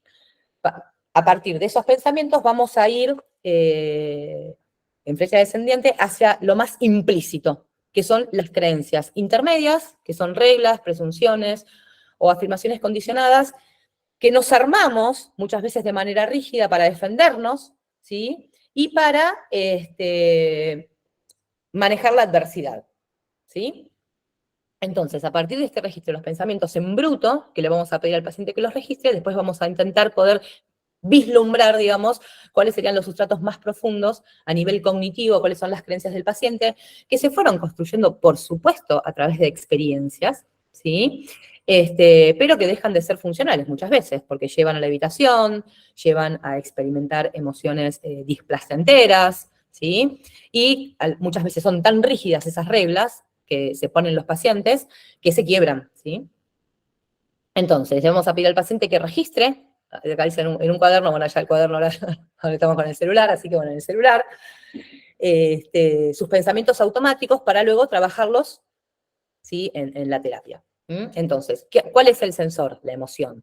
Y esto hagan el ejercicio ustedes. Cuando sientan una emoción desagradable, ¿sí? Traten de bucear en su mente, ¿sí? A ver, ¿cuál es el pensamiento que está ahí? Al principio es la típica, no pienso nada, no me doy cuenta, nada. Bueno, con atención, con intención, con entrenamiento, ¿sí? Después vamos a pedirle al paciente que pueda anotar el pensamiento automático asociado a la emoción, que anote el nivel, ¿sí? El grado de creencia que tiene de ese pensamiento, y la evaluación de la intensidad de la emoción. Bueno, esta es una hojita típica, la podemos hacer igual en el consultorio, es muy simple, ¿no? Fecha, situación, pensamiento, emoción y respuesta. Y en un segundo cuadro, lo que hacemos es situación, pensamiento, pensamiento alternativo, emoción primaria, emoción alternativa y respuesta, ¿no? Entonces vamos viendo cómo, de una manera muy gráfica, que nosotros con los pacientes, esto es muy importante también, a todos nos sirve, ¿no? Pero bueno, sabemos que los pacientes dentro del espectro son muy visuales. Entonces, esto de utilizar estrategias no visuales también son muy efectivas, digamos, para poder trabajar. Y para poder ver, ¿no? En la medida en que si yo pienso, nunca voy a poder, y bueno, claramente la emoción, ¿no? En cambio, si yo pienso, bueno, quizá pueda, si yo no, bueno, quizá puede y quizá no puede, ¿no? Eso inevitablemente va a cambiar mis emociones. Y mi respuesta, porque si yo pienso que me va a ir mal, sí, que no voy a poder, que me van a criticar, que si voy se van a dar cuenta que tengo que estar preparado, y que si no tengo todo organizado en mi mente, mi comportamiento no va a ser bueno, y que si me preguntan algo que está por fuera que es espontáneo y que yo sé que no voy a poder responderlo, seguramente me voy a quedar sin poder decir nada. Bueno, claramente todas esas cogniciones y esos pensamientos que tengo me van a llevar a una conducta de evitación, ¿no? O a experimentar emociones negativas que van a llevarme a tener conductas, digamos, desadaptativas, y a la vez voy a entrar en un loop, ¿sí?, circular, del cual no voy a poder salir, que se refuerza negativamente y que en realidad no resuelve ningún problema, porque la evitación es como la sábana corta, digamos, ¿no? Me tranquiliza un momento y después, digamos, aparece, digamos, el malestar con mayor intensidad, ¿sí? Bien. Bueno, en la medida en que nosotros podemos identificar los pensamientos, vamos a poder identificar las distorsiones cognitivas que tenemos, que todos tenemos. Yo se las leo, van a decir, si esa la tengo yo. Inferencia arbitraria. El paciente extrae una conclusión en ausencia de datos o en presencia de datos que la contradicen, ¿no? Cuando uno cree algo sin encontrar información a favor y muchas veces encontrando información en contra, ¿no? Y cómo eso nos lleva a evitar un montón de situaciones, perder un montón de oportunidades sociales, ¿no?, para poder aprender. Abstracción selectiva, el paciente selecciona un aspecto negativo de la situación y lo utiliza como el único aspecto a partir del cual extrae una conclusión global, ¿no? Eso también es un sesgo. Generalización excesiva. El paciente extrae una regla general de un acontecimiento negativo aislado y la generaliza. Porque me rechazó uno, me van a rechazar todas. Porque me fue mal en una situación, me va a ir mal en todas, ¿no? Lectura del pensamiento. Hace atribuciones desadaptativas que tienen que ver con su propio mundo interno, ¿no? Donde en realidad la lectura termina siendo, digamos, el sesgo o la atribución que termina estando proyectada en el otro. La adivinación del futuro, la maximización, minimización, esto de minimizar los datos positivos y maximizar los datos negativos, personalizar las situaciones con cuestiones propias, estás enojado conmigo, ¿qué te hice? ¿No? Bueno, pensamiento catastrófico, siempre quedarse con la peor opción, y el pensamiento todo o nada. Estas son distorsiones cognitivas que tenemos todos, por supuesto. El tema es cuando esto termina polarizando nuestra mente, ¿no? Bueno, entonces, a la medida en que podemos identificar, ¿sí?, cuáles son, podemos empezar a cuestionarlas, ¿sí? Entonces, ¿se acuerdan que dijimos, bueno, identifico y, bueno, ¿cómo las cuestiono? ¿En un nivel del lenguaje? No, bueno, vamos a tratar de poder ponerlas a prueba. Entonces, bueno, una vez que los pacientes aprenden a monitorear las cogniciones y a comprender su conexión con el estado de ánimo experimentado, se los alienta a poder evaluar estos pensamientos. Se anima a los pacientes a tratar sus cogniciones como hipótesis, no como verdades. Acá volvemos con el empirismo colaborativo. El contenido cognitivo de las cogniciones disfuncionales puede ser obtenido por una serie de preguntas como las que Aaron Beck describe y él plantea, por ejemplo. ¿Cuál es la evidencia que soporta este pensamiento? ¿Cuál es la evidencia que apoya esta idea? ¿Cuál es la evidencia que se opone a esta idea? ¿No? Y esto, bueno, trabajarlo con el paciente en sesión, poder trabajar de manera intersesión, como haciendo un ejercicio, digamos, o una tarea. Bueno, las personas que tienen pensamientos catastróficos, bueno, ¿qué es lo peor que podría llegar a pasar? Pensemos que el ansioso lo que hace es fusionar lo posible con lo probable, ¿no? Si decimos, bueno, en el nivel, lo posible es categórico, sí o no. Y yo les digo, bueno, yo me puedo morir mañana, y bueno, sí, me puedo morir yo y se puede morir cualquiera, digamos, ¿no? El tema es que, bueno, la realidad es que las probabilidades de que yo me muera son bajas. Primero porque, bueno, no me me quiero suicidar. Bueno, creo que nadie me va a matar. No tengo ninguna enfermedad letal ni mortal, ni estoy en un proceso terminal, ¿sí?, de ningún tipo de enfermedad. No vivo en un país en guerra. Por lo tanto, las probabilidades de que eso suceda son bajas. Entonces, ¿qué hace el ansioso? Fusiona lo posible con lo probable. Por lo tanto, si algo es posible, es altamente probable. Eso es un sesgo cognitivo.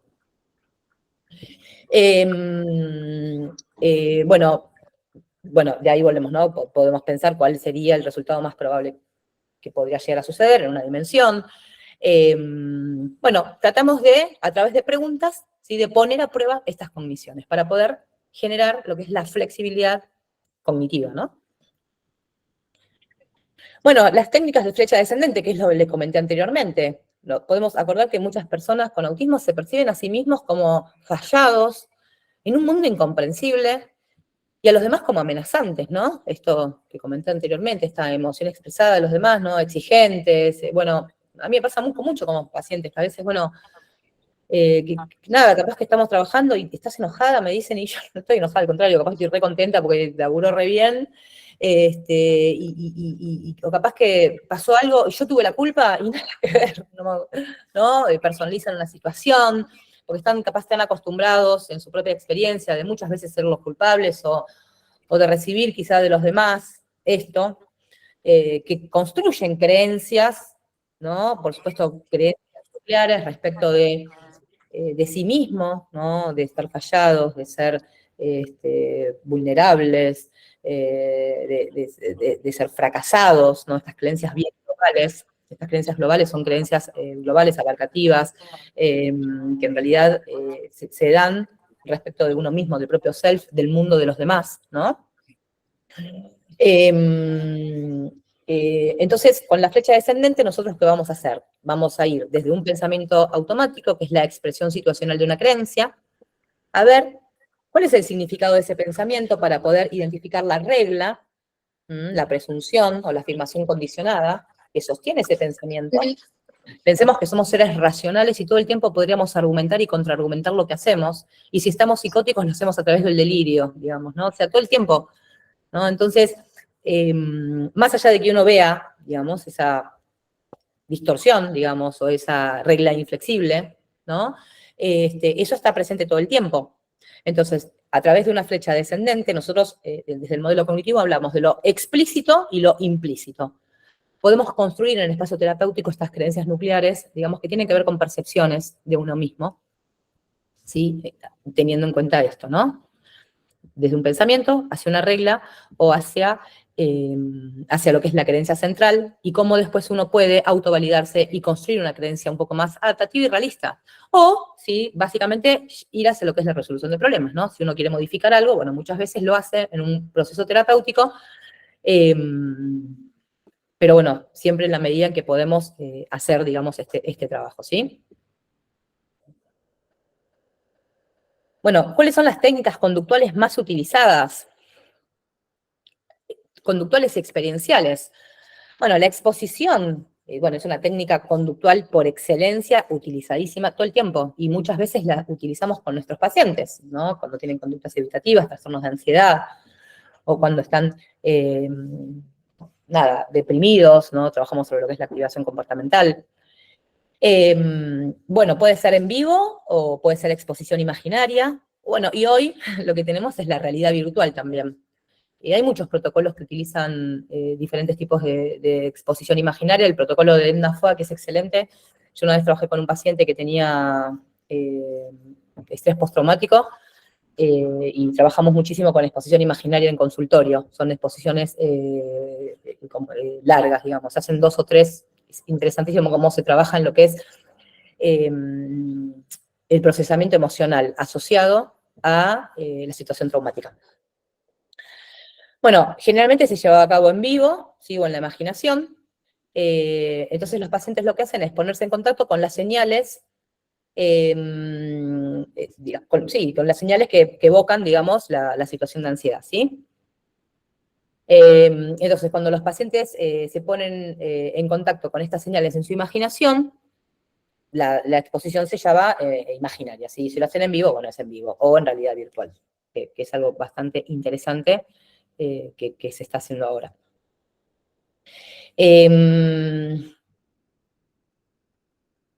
Bueno, esto viene, de Volpi, 1958, ¿sí? Y psicoterapia por inhibición recíproca. Es el primer momento conductual porque viene de acá, ¿no? Digamos, cómo se logra lo que es el mecanismo de habituación, ¿no? La disminución de la ansiedad, el proceso de habituación, la comprensión de las consecuencias esperadas no ocurren, ¿sí? Y se da lo que es la desconfirmación. muy interesante, porque en realidad para poder reestructurar la cognición entramos por lo conductual, ¿sí? Entonces, los tipos de señales que se convertirían en el objetivo de la técnica se deciden de acuerdo a la conceptualización del caso, ¿sí? Acá podemos trabajar muchísimo con trastornos de ansiedad. Hay diferentes tipos de exposición imaginaria en vivo y también gradual o el flooding, que es el inundamiento o la exposición masiva. Claramente, digamos, si bien el flooding tiene más eficacia, tiene menos efectividad, en cambio la exposición gradual tiene menos eficacia, pero tiene más efectividad, ¿sí? Porque una persona ansiosa es más probable, digamos, que se exponga gradualmente digamos, a la situación que teme, a que lo haga masivamente, ¿no? Entonces, la esencia de la exposición es que los pacientes se pongan en contacto con las señales que evocan sus emociones negativas, de una manera deliberada, por supuesto, y autocontrolada, y tienen que permanecer, digamos, en contacto con estas señales, ¿sí? Hasta que la ansiedad empiece a disminuir y se produzca el proceso de habituación. Pero bueno, para trabajar con la exposición, sí o sí lo tengo que psicoeducar al paciente. Jamás puedo exponer a un paciente si no está preparado, porque lejos, digamos, de ayudarlo, podría ser una estrategia iatrogénica y reforzarle su creencia distorsiva, ¿sí? Bueno, por supuesto, por ejemplo, a una persona con crisis panicosas podría llevar a cabo exposiciones introspectivas, ¿no? Exponerle, ¿no?, a sus propias sensaciones corporales que las pueda activar en el consultorio a través de el mareo, por ejemplo, ¿no? Yo tenía una paciente, me acuerdo, con agorafobia, que ella, nada, bueno, la agorafobia, que es el miedo, digamos, a no disponer de ayuda si algo malo te ocurre. Son personas generalmente que utilizan como factor de rescate estar siempre acompañados. Y ella, digamos, el miedo, le temía a desmayarse y, ¿cómo se llama? Y bueno, si se desmayaba le iban a violar, le iban a robar, bueno. Y bueno, hicimos una exposición, antes de hacerlo en la situación, la hacemos en consultorios, una exposición interoceptiva, donde, bueno, se mareaba y, bueno, nunca se desmayaba, digamos, ¿no? Donde podía desconfirmar esa hipótesis. Bueno, chicos fóbicos con perros, yo trabajo con perros, me encantan los animales, y también, digamos, que son muy rígidos muchas veces. Yo tengo una galga gigante que es increíble para hacer exposición. Tengo 3 perros. Un pointer, que no es para exposición porque es re ansiosa. Y el chico está a los gritos, ella se pone ansiosa porque tiene un estilo de afrontamiento ansioso, la perra, por lo tanto, no se va a acercar. Pero la galga es increíble, increíble, porque, por ejemplo, mi pacientita, era terrible la fobia que le tenía a los perros, y la perra era estar al lado de ella y le hacía así con la cabeza como para que la acaricie. Y bueno, y logró, a ver, ¿qué era lo importante de esta situación? Como yo le explicaba a la mamá. A ver, yo no te pido que te compres un perro, pero sí, por ejemplo, si vos vas a la casa de, no sé, de un amiguito, o de tu tía, o del que fuere, ella puede estar en un lugar donde haya un perro, ¿sí? No hace falta que lo toque, no hace falta que lo saque a pasear, nada, pero sí tolerar, digamos, la presencia de un animal, no sé, en un lugar de la casa, ¿sí? Porque ella, imagínate, iba a cualquier situación y, bueno, si había un perro había que encerrarlo, empezaba los gritos y demás, ¿sí? Bueno, lo fuimos trabajando y realmente superó su fobia a los perros. Bueno, esto se los comenté anteriormente, puesta en práctica de la exposición, explicar el procedimiento, discutir acerca de las ventajas y desventajas. Acá vemos que tenemos digamos, un componente psicoeducativo, cuáles son las preocupaciones del paciente, exposición gradual, ¿sí? Lo que le dije anteriormente, se utiliza mucho más que la exposición masiva en consultorio, más allá de que la exposición masiva, uno puede decirle al paciente, mira, en 4 horas vos venís a mi consultorio y yo te aseguro que te compras un perro en la veterinaria de la esquina, digamos, ¿sí? Pero la verdad que el ansioso no lo va a hacer eso, ¿sí? Va a exponerse gradualmente, más allá de que el tratamiento tarde 6 meses. Establecimiento de una jerarquía de estímulos temidos en colaboración con el paciente, ¿sí? Con el fin de poder garantizar un acercamiento gradual. Y en este caso, por ejemplo, no sé si le tiene fobia a las cucarachas, a las arañas, a los bagres, vamos a empezar a imaginarnos un bagre, después vamos a buscar un bagre por internet en blanco y negro, después un bagre con color, después lo vamos a imprimir y lo vamos a poner en la puerta, así vamos a hacer una exposición gradual para generar estos mecanismos. Bueno, el paciente va a repetir el procedimiento varias veces y va a experimentar cómo va disminuyendo la ansiedad y las emociones negativas, sí, que, bueno, se evocan, digamos. Vieron que el tema de los trastornos de ansiedad tienen que ver con el miedo percibido, ¿no? Que es distinto en cada uno de los trastornos. Una que tiene un trastorno de pánico teme a tener otra crisis y morirse. Una persona que tiene una fobia específica teme a la propia desregulación y descontrol emocional que va a tener, digamos, cuando se encuentre con el objeto fogígeno. Una persona que tiene una fobia social va a temer, digamos, a ser evaluado negativamente ante la exposición social, y que esto lo va a llevar al grado de espanto que va a ser que nunca nadie más le hable o que lo dejen excluido, digamos, de por vida, ¿sí? Entonces, bueno, por supuesto que todas estas técnicas conductuales sí o sí tienen un componente psicoeducativo. Activación comportamental. Bueno, esto es importantísimo para trabajar con los pacientes cuando tienen síntomas emocionales, ansiedad, depresión, chicos. El aislamiento, la activación comportamental. Bueno, es el incremento de actividades agradables, ayuda a elevar el estado de ánimo de una persona y también a disminuir la rumiación. Muy importante. La rumiación es un proceso muy característico de la depresión. ¿Qué hace el paciente? Se tira a rumiar porque cree que rumiando va a resolver los problemas, porque va a encontrar la causa de su malestar y las consecuencias negativas que lo llevaron a esta situación. Bueno, ¿no? Entonces activa todo ese procedimiento, todo ese proceso cognitivo adaptativo, que lo que hace es prolongar en el tiempo, ¿sí?, el malestar. ¿Y qué hace? Se aísla. Entonces, de a poco lo tenemos que ir activando. Activando, y generalmente lo que lo vamos a hacer es conectándolo con actividades de dominio y agrado. De a poco, ¿no? Gradual también. Y vamos a planificar también recompensas, vamos a programar las actividades, y bueno, y por supuesto que vamos a incrementar los comportamientos que nosotros consideramos que van a conducir a algún refuerzo positivo, ¿sí? O alguna recompensa de algún modo. Consta de 4 pasos: el monitoreo de las actividades actuales en cuanto a las sensaciones de dominio de grado que conllevan, el desarrollo de una lista de actividades gratificantes, la planificación de las actividades y la realización de las actividades, ¿sí?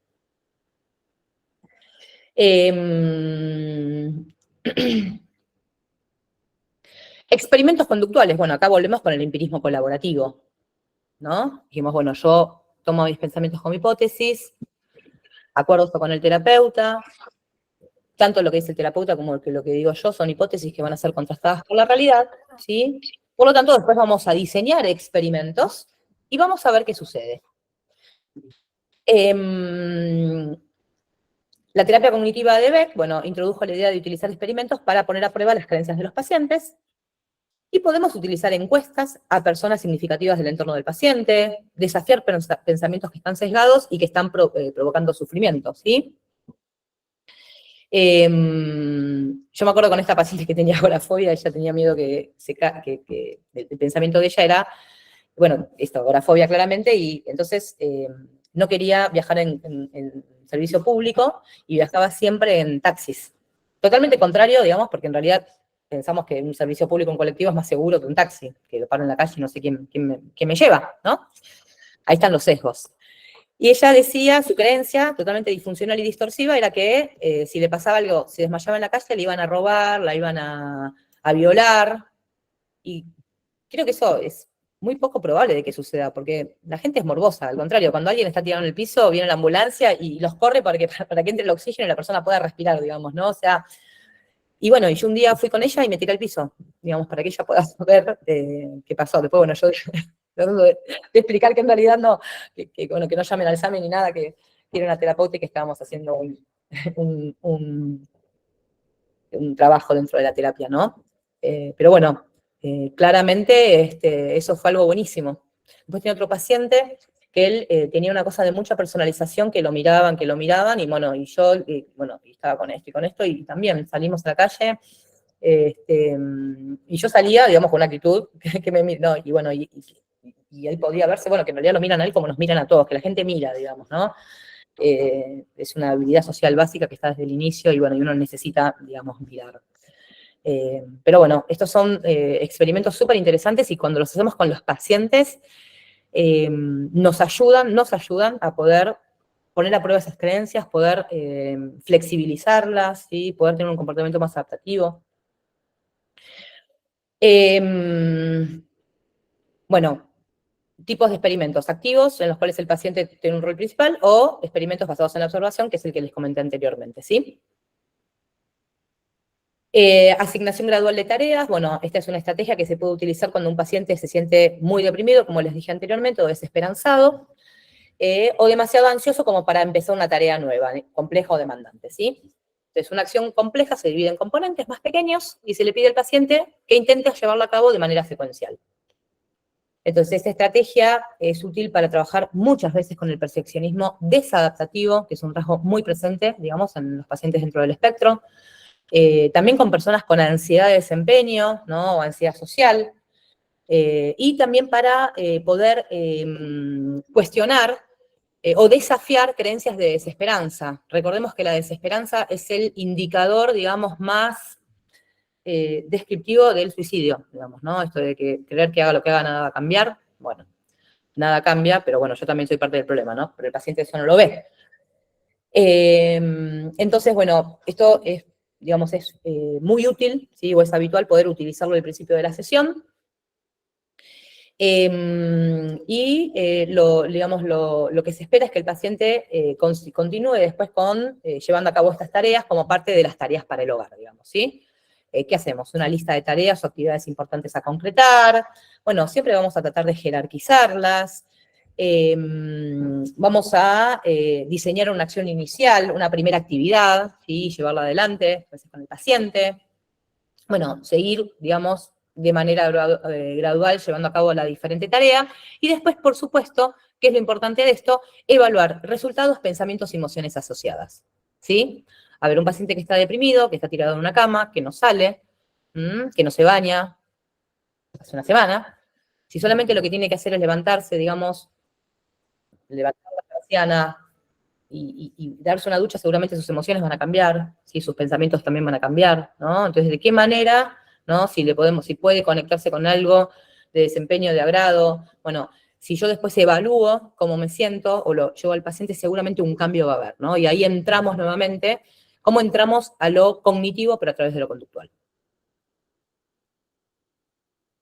Bueno, el role-playing, el paciente y el terapeuta, bueno, pueden llevar a cabo, intercambiar roles durante una discusión de pensamientos y creencias, ¿no? El terapeuta puede defender la hipótesis del paciente y el paciente debe desafiar la cognición como si fuese el terapeuta. Esto también de cambiar.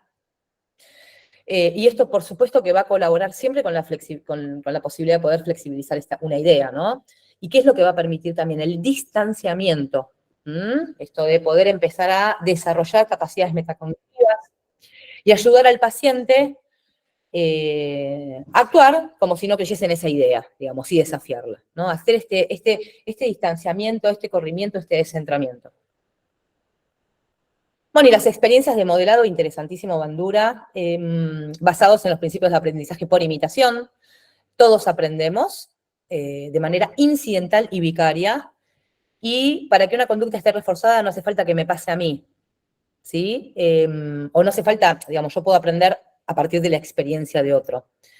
Entonces, desde este lugar podemos acompañar al paciente o ayudar al paciente a poder encontrar modelos más adecuados de la conducta que él quiere lograr.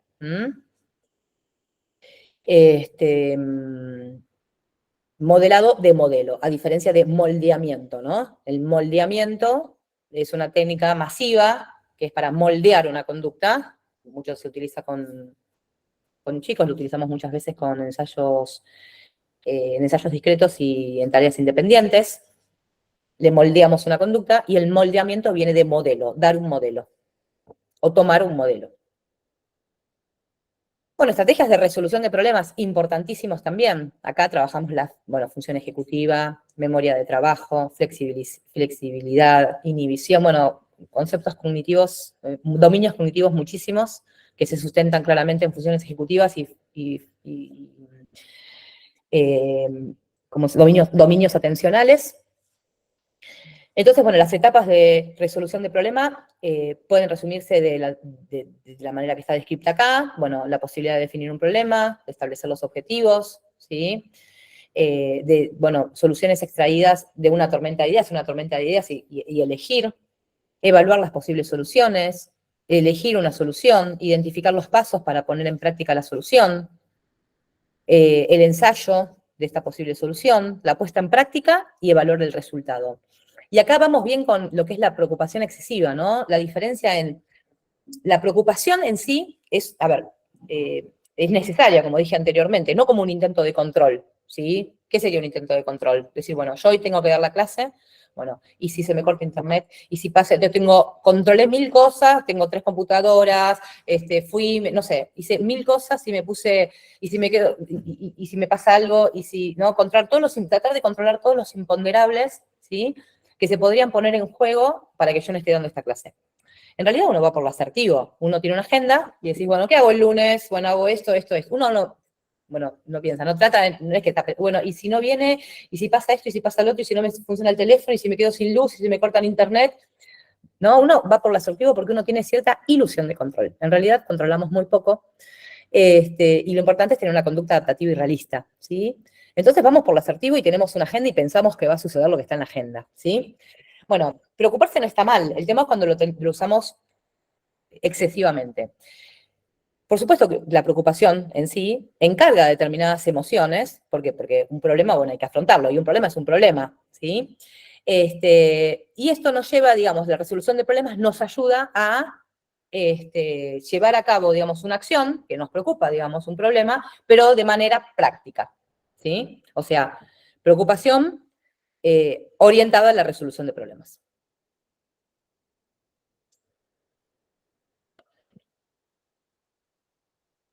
Bueno, entrenamiento en habilidades sociales, creo que esto es algo que hacemos siempre. Bueno, y que también está relacionado con la imitación, digamos, y con poder tomar modelos. Bueno, por supuesto, al principio poder evaluar los desafíos del paciente, bueno, el modelado. Puede ser realizado por el terapeuta o observado en la vida real o en películas. Vieron que también trabajamos con películas, bueno, esto está bueno también. O a veces, no sé, yo con pacientes a veces nos íbamos a tomar el café y íbamos a un bar y estábamos ahí, charlábamos y interpretábamos la situación y mirábamos y bueno, y también como tomábamos, digamos, referencia social de situaciones, digamos, de la vida real, prácticas, pragmáticas, ¿no? El terapeuta y el paciente pueden también trabajar habilidades mediante un role-playing. Y finalmente el paciente puede llevar a cabo esas habilidades en la vida real, ¿sí? Bueno, acá por supuesto que lo utilizamos muchísimo en lo que tiene que ver con habilidades conversacionales, ¿sí? Para poder desempeñarnos de una manera adecuada en situaciones sociales. Y bueno, algo de la vida adulta que es muy, muy importante, todo lo que tiene que ver con las relaciones de pareja. Entonces, ¿qué modelos tomo, ¿no? Y cómo practico estas relaciones que después las voy a poner en práctica, digamos, a prueba y, bueno, qué es lo que, con este paso previo, cómo voy a poder, cuál va a ser si va a ser congruente con lo que espero, ¿no? Bueno, y ya casi para terminar, vamos a ver cuáles son las prácticas de respiración, de meditación o de mindfulness que también se incorporan. Bueno, relajación respiratoria, esto es muy importante también, poder entrenar a los pacientes en lo que es la relajación diafragmática. Esto se utiliza muchísimo en los trastornos de ansiedad también, porque los pacientes lo que hacen es hiperventilar, y al hiperventilar, bueno, lo que generan es un desequilibrio, digamos, de los gases en la sangre, que esto llega al cerebro, genera un montón de fenómenos de despersonalización, de desrealización, aumenta, bueno, todo lo que tiene que ver con la activación fisiológica. Entonces, bueno, también nos ayuda mucho para poder trabajar con pacientes que tienen muchos procesos cognitivos desadaptativos, como son procesos rumiativos o preocupación excesiva.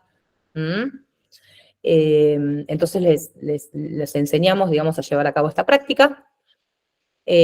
Atender a la concentración en la respiración, que es una de las piedras angulares de la práctica de mindfulness, y una habilidad que se centra para ayudar a calmar la mente, ¿sí? Poder dejar la mente de soltar, ¿no?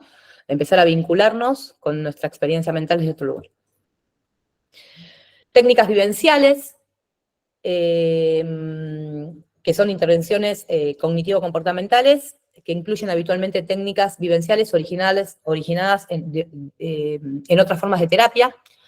Los roleplays, los ejercicios de silla vacía, el psicodrama, la imaginería son algunas de estas técnicas y que se utilizan con mucha frecuencia. Bueno, técnicas de visualización. Se le pide al paciente que se imagine a sí mismo en un lugar, en una situación que le resulte agradable o relajante. Puede ser una situación real o imaginaria. Cuanto más intensa, bueno, se puede tornar esa imagen, mayor va a ser el impacto sobre sus emociones y las respuestas fisiológicas que va a tener, ¿sí? Por ejemplo, podría tener una respuesta de ansiedad, de tensión muscular. Y digamos, la visualización lo que va a hacer es combinar elementos de relajación con elementos de entrenamiento atencional. Y todo esto es para relajar la mente, ¿sí? Para trabajar sobre procesos rumiativos. Esto, a ver, los pacientes que no duermen a la noche es porque rumean todo el tiempo, ¿sí?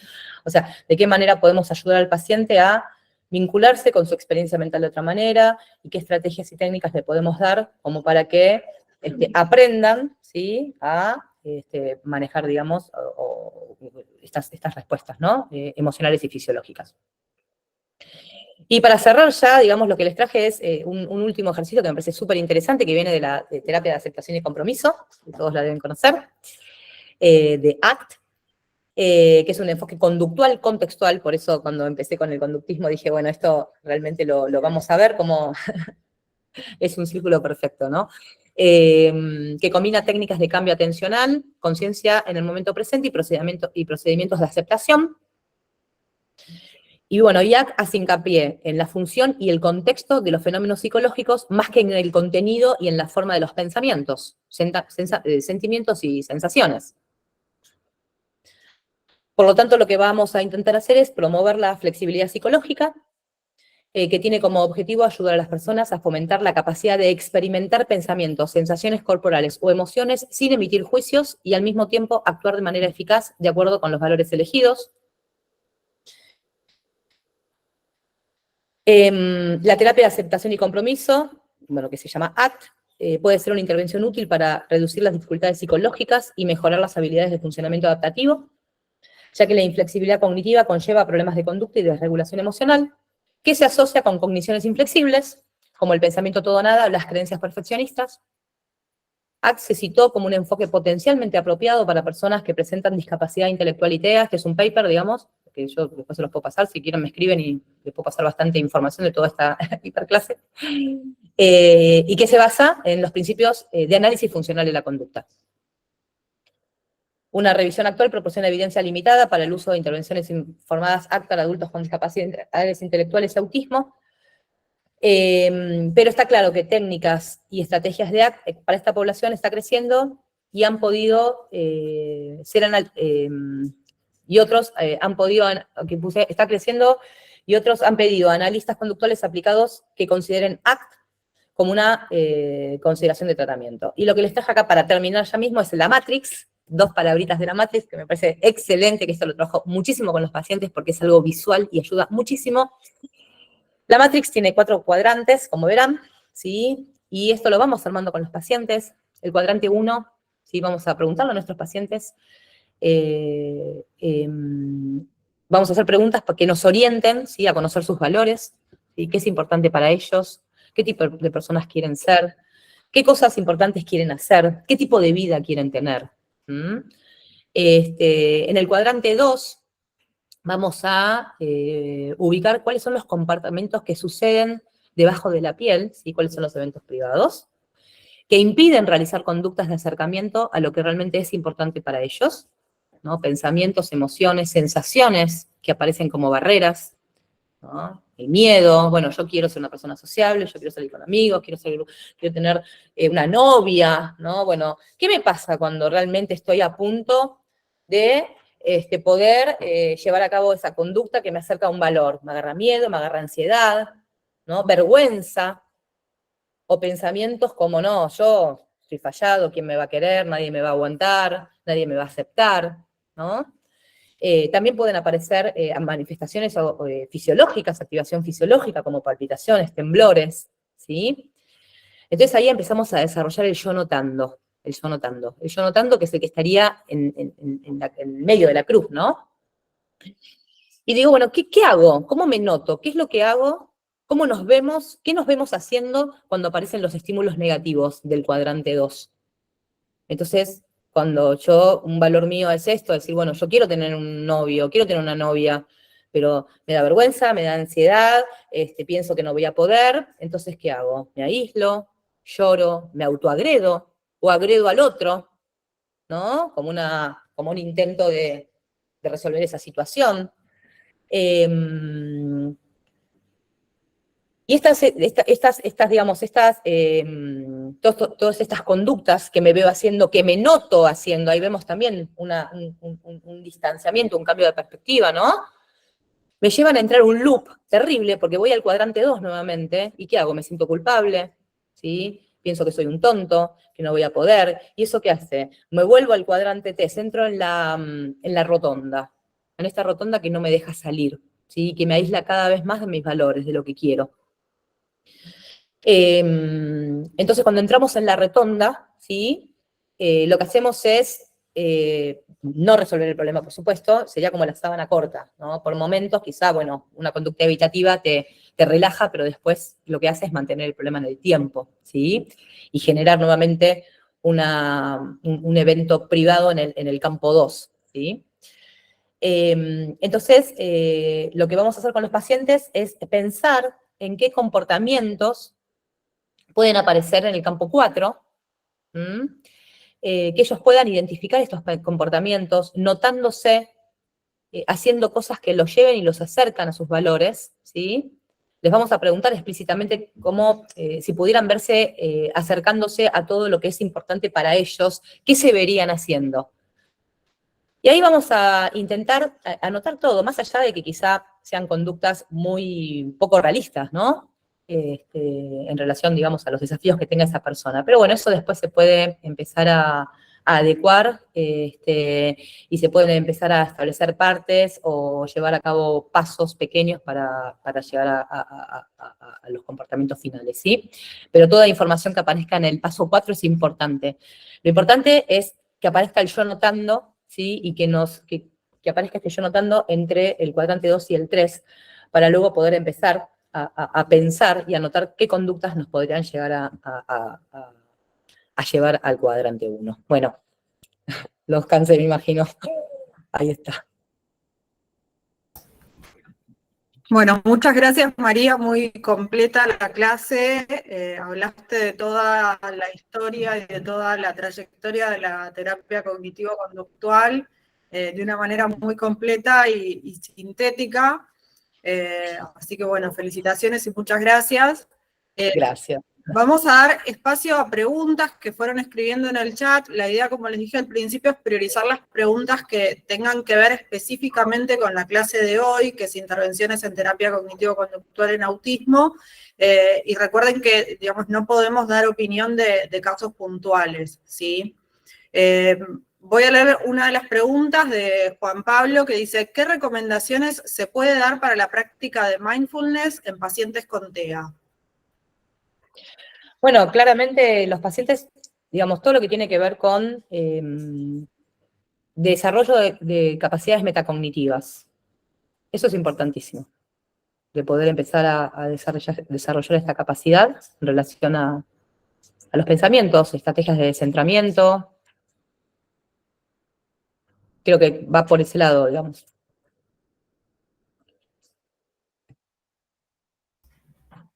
Bien. Hay otra pregunta de Ariel Perricone que dice, ¿la TCC posee similar evidencia en todos los grados de TEA o hay mayor nivel de recomendación para otros diseños de tratamientos en casos más severos? No es que la TCC es científica y la TCC está, digamos,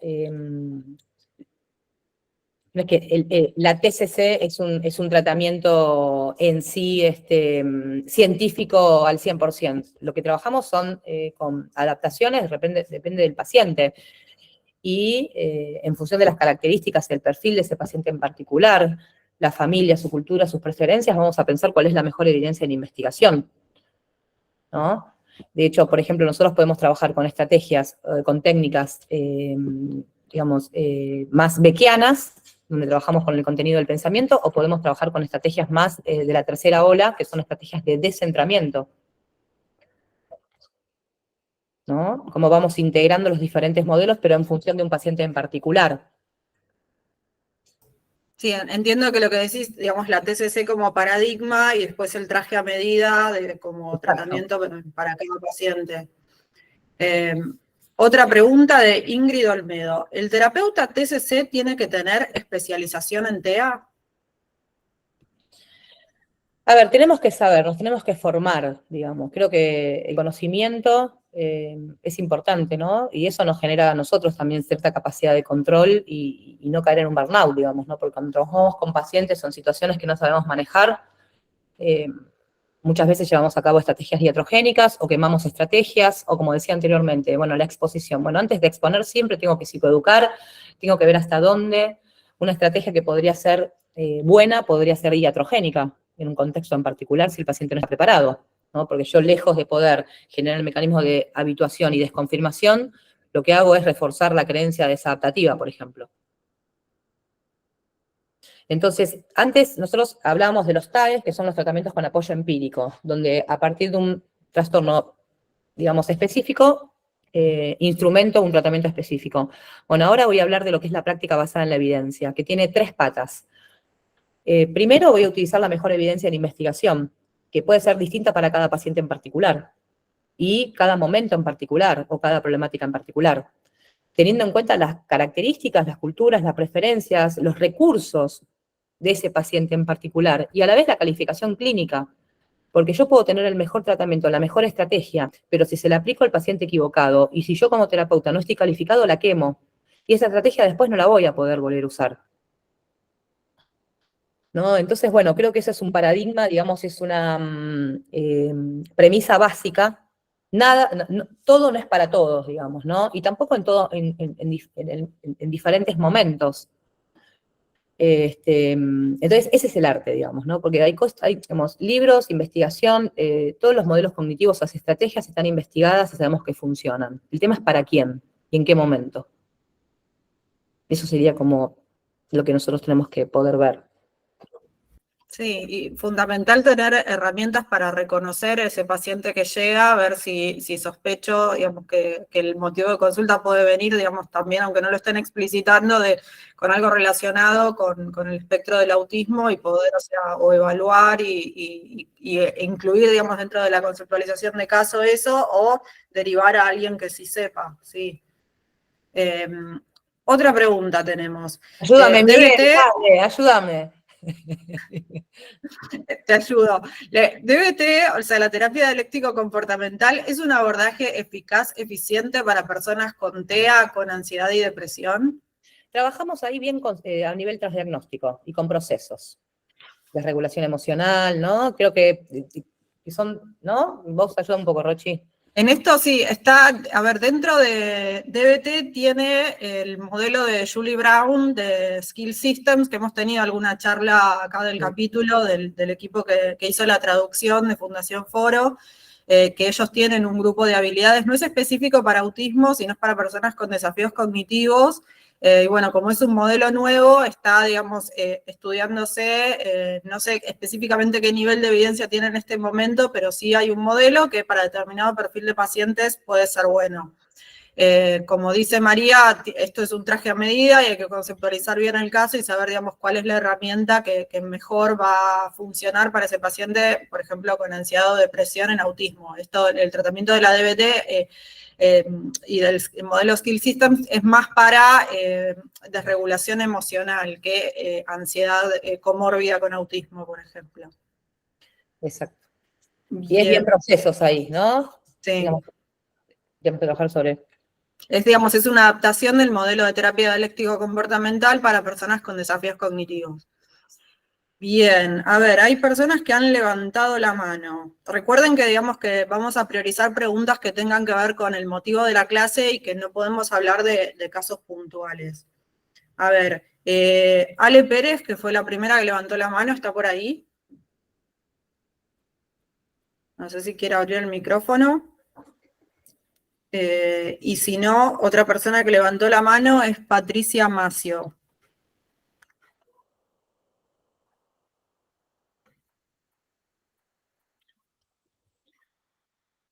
Bueno, mientras les recordamos, o sea, nos vuelven a preguntar el tema de la comorbilidad con psicosis, que fue algo que ya también nos preguntaron en la clase anterior. Vamos a tener la próxima clase del 30 de octubre a las 19 horas, es específicamente de comorbilidades en TEA, ¿sí? Ahí va a dar la doctora Natalia Barrios, que ella es psiquiatra, y ahí va a hablar, digamos, va a poder ampliar más del tema, ¿sí? Pero sí puede haber comorbilidad, o sea, una persona con autismo puede perfectamente, digamos, ser vulnerable a tener un episodio psicótico, por ejemplo. Sí, eso hay que evaluarlo bien. A ver, Patricia Macio sigue con la mano levantada. No sé si quiere abrir el micrófono y compartir su pregunta. No, bajó la mano. Bien. No sé, el doctor Miguel García Coto, no sé si quiere compartirnos algo. Bueno, en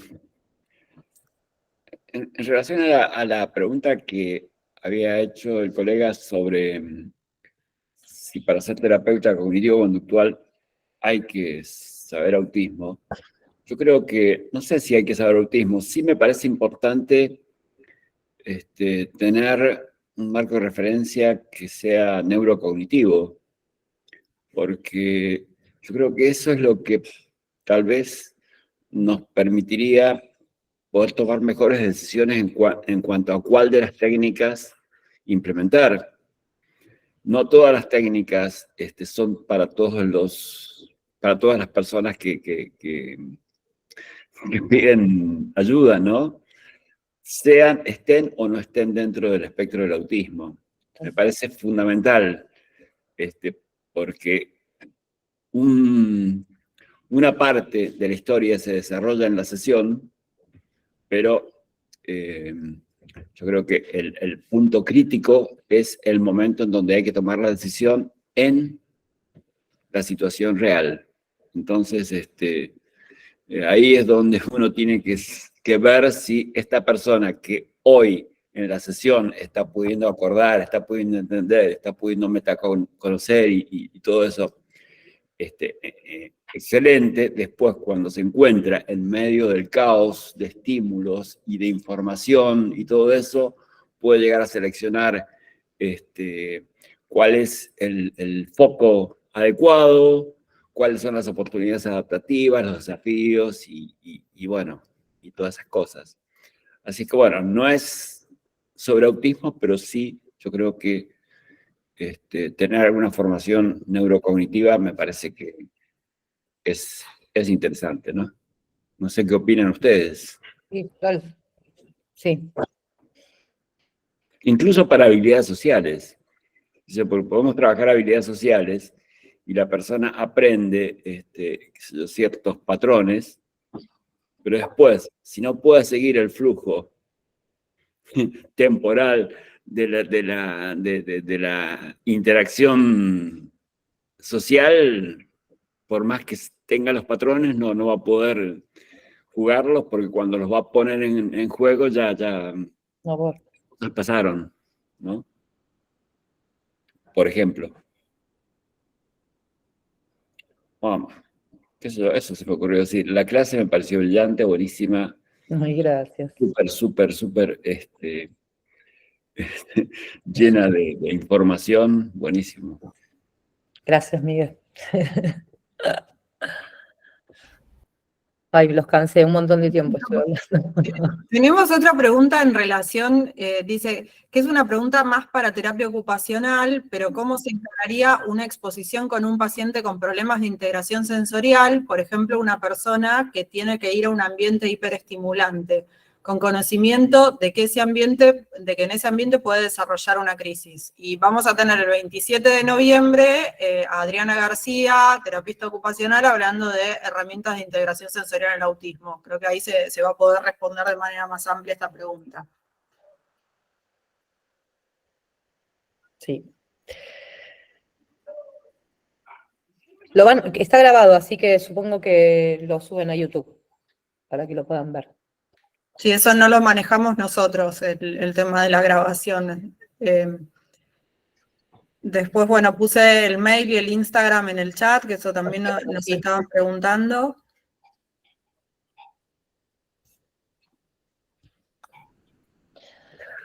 Qué bueno. Yo quería hacerte una pregunta, María. ¿Me puedes hablar 2 palabritas de perfeccionismo en autismo? ¿Cómo lo ves en la clínica? ¿Cómo lo trabajás?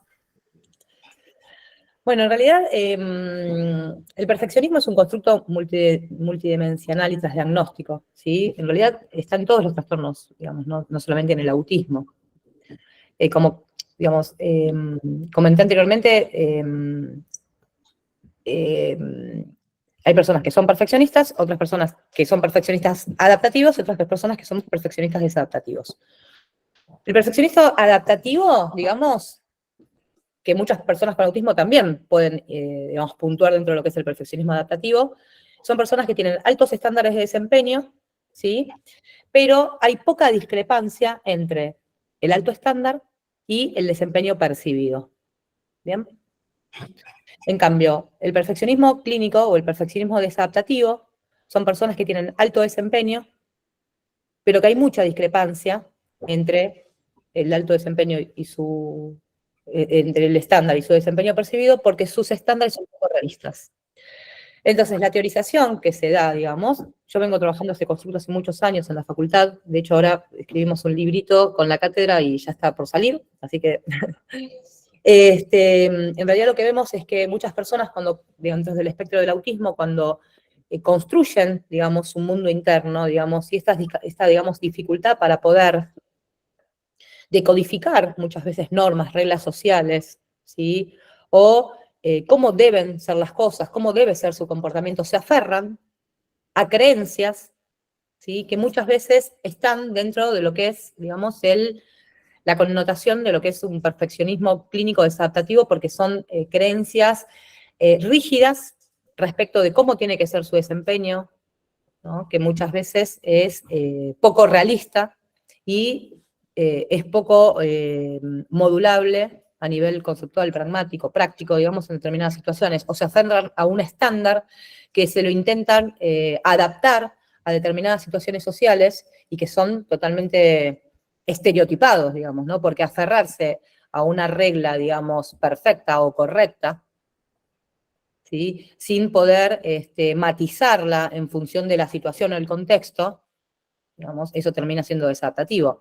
Y lo que pasa muchas veces es, digamos, el perfeccionismo clínico respecto de sí mismo, respecto de los demás, ¿no?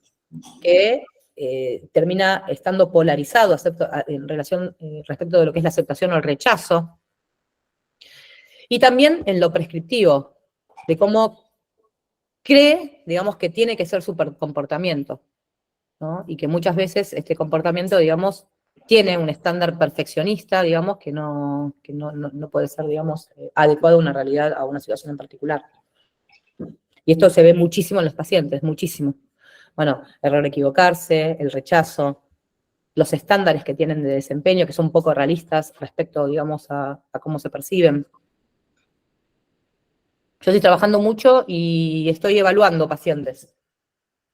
Y gran parte de los pacientes que evalúo, digamos, tienen perfeccionismo clínico. Gracias, María. El doctor Miguel García Coto levantó la mano. Sí, yo por ahí entiendo todo lo que estás diciendo y creo que uno lo ve muy frecuente, qué sé yo, sobre todo en estos cuadros más tipo TOC y todo eso. Pero también hay como una especie de fenotipo perceptual de apariencia perfeccionista, pero que en realidad a lo mejor podría estar en relación con dificultades en la inhibición. Puede ser, sí. Y la necesidad por ahí de chequear todo, todo el patrón que tiene almacenado y no poder desencadenar, desarrollar el proceso perceptual desde alguno de los indicios, ¿entendés? Entonces, por ahí, esto que a lo mejor uno llama perfeccionismo, es la necesidad de la persona de poder chequear todo Exacto, sí. pero como una necesidad para poder de ahí avanzar, ¿entendés? Y totalmente. No Sí. es una cuestión de creencia, creo, Sí. ¿no? No lo veo como una cuestión de creencia, sino de proceso, ¿entendés? De proceso, y lo veo muy relacionado con la dificultad en la inhibición. ¿La inhibición de qué?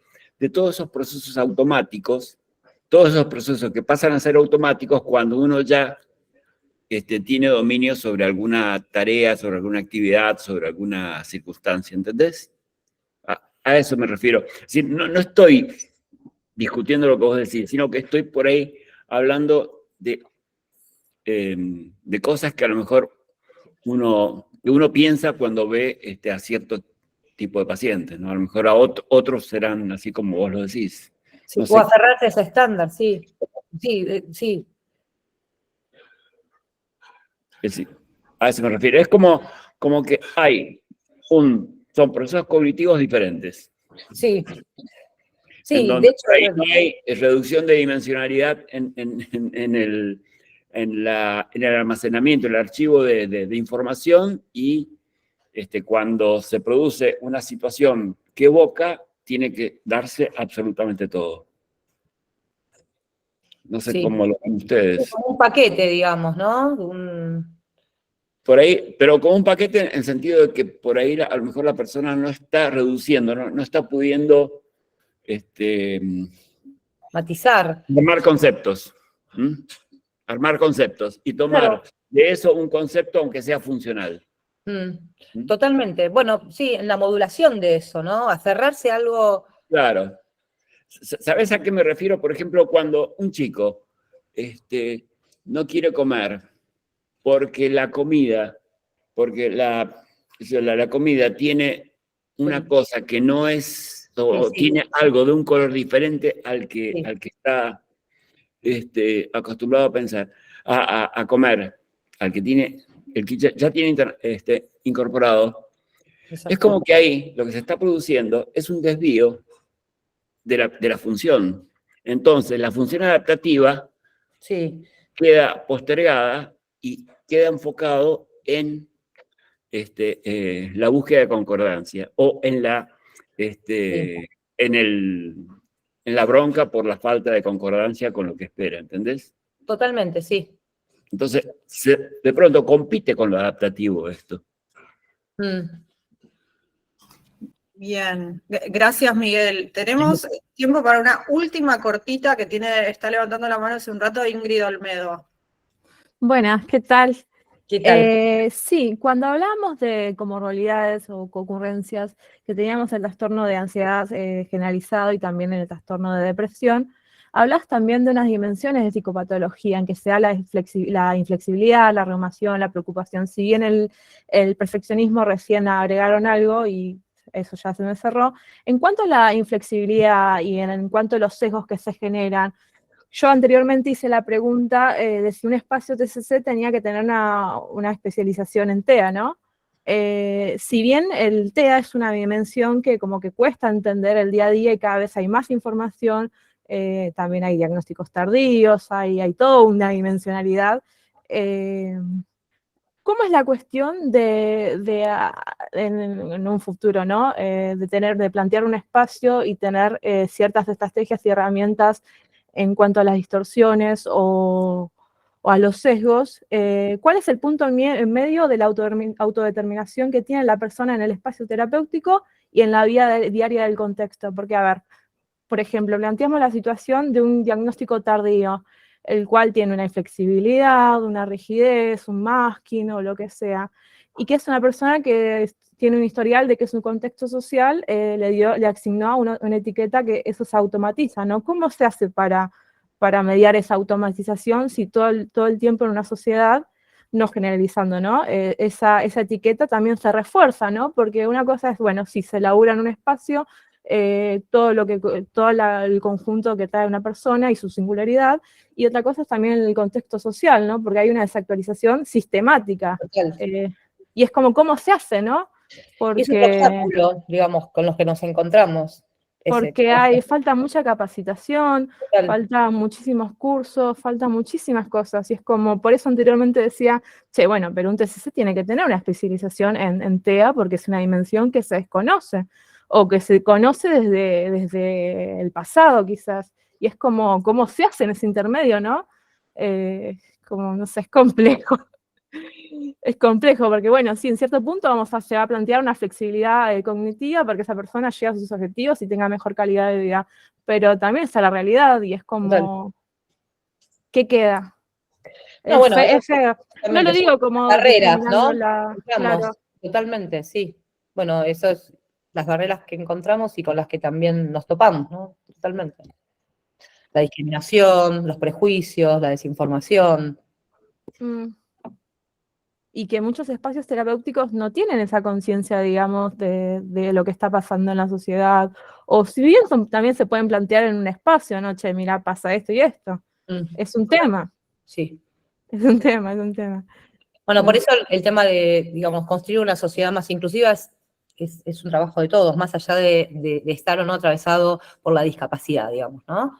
Porque, o sea, uno puede adquirir una discapacidad a lo largo de su vida, uno puede tener un hijo, o un hijo puede tener un hijo con autismo, ¿no? O con una discapacidad. Entonces, no es que el problema no es mío, el problema es de todos. Es mío, es tuyo, es de Rochi, es de Miguel, digamos.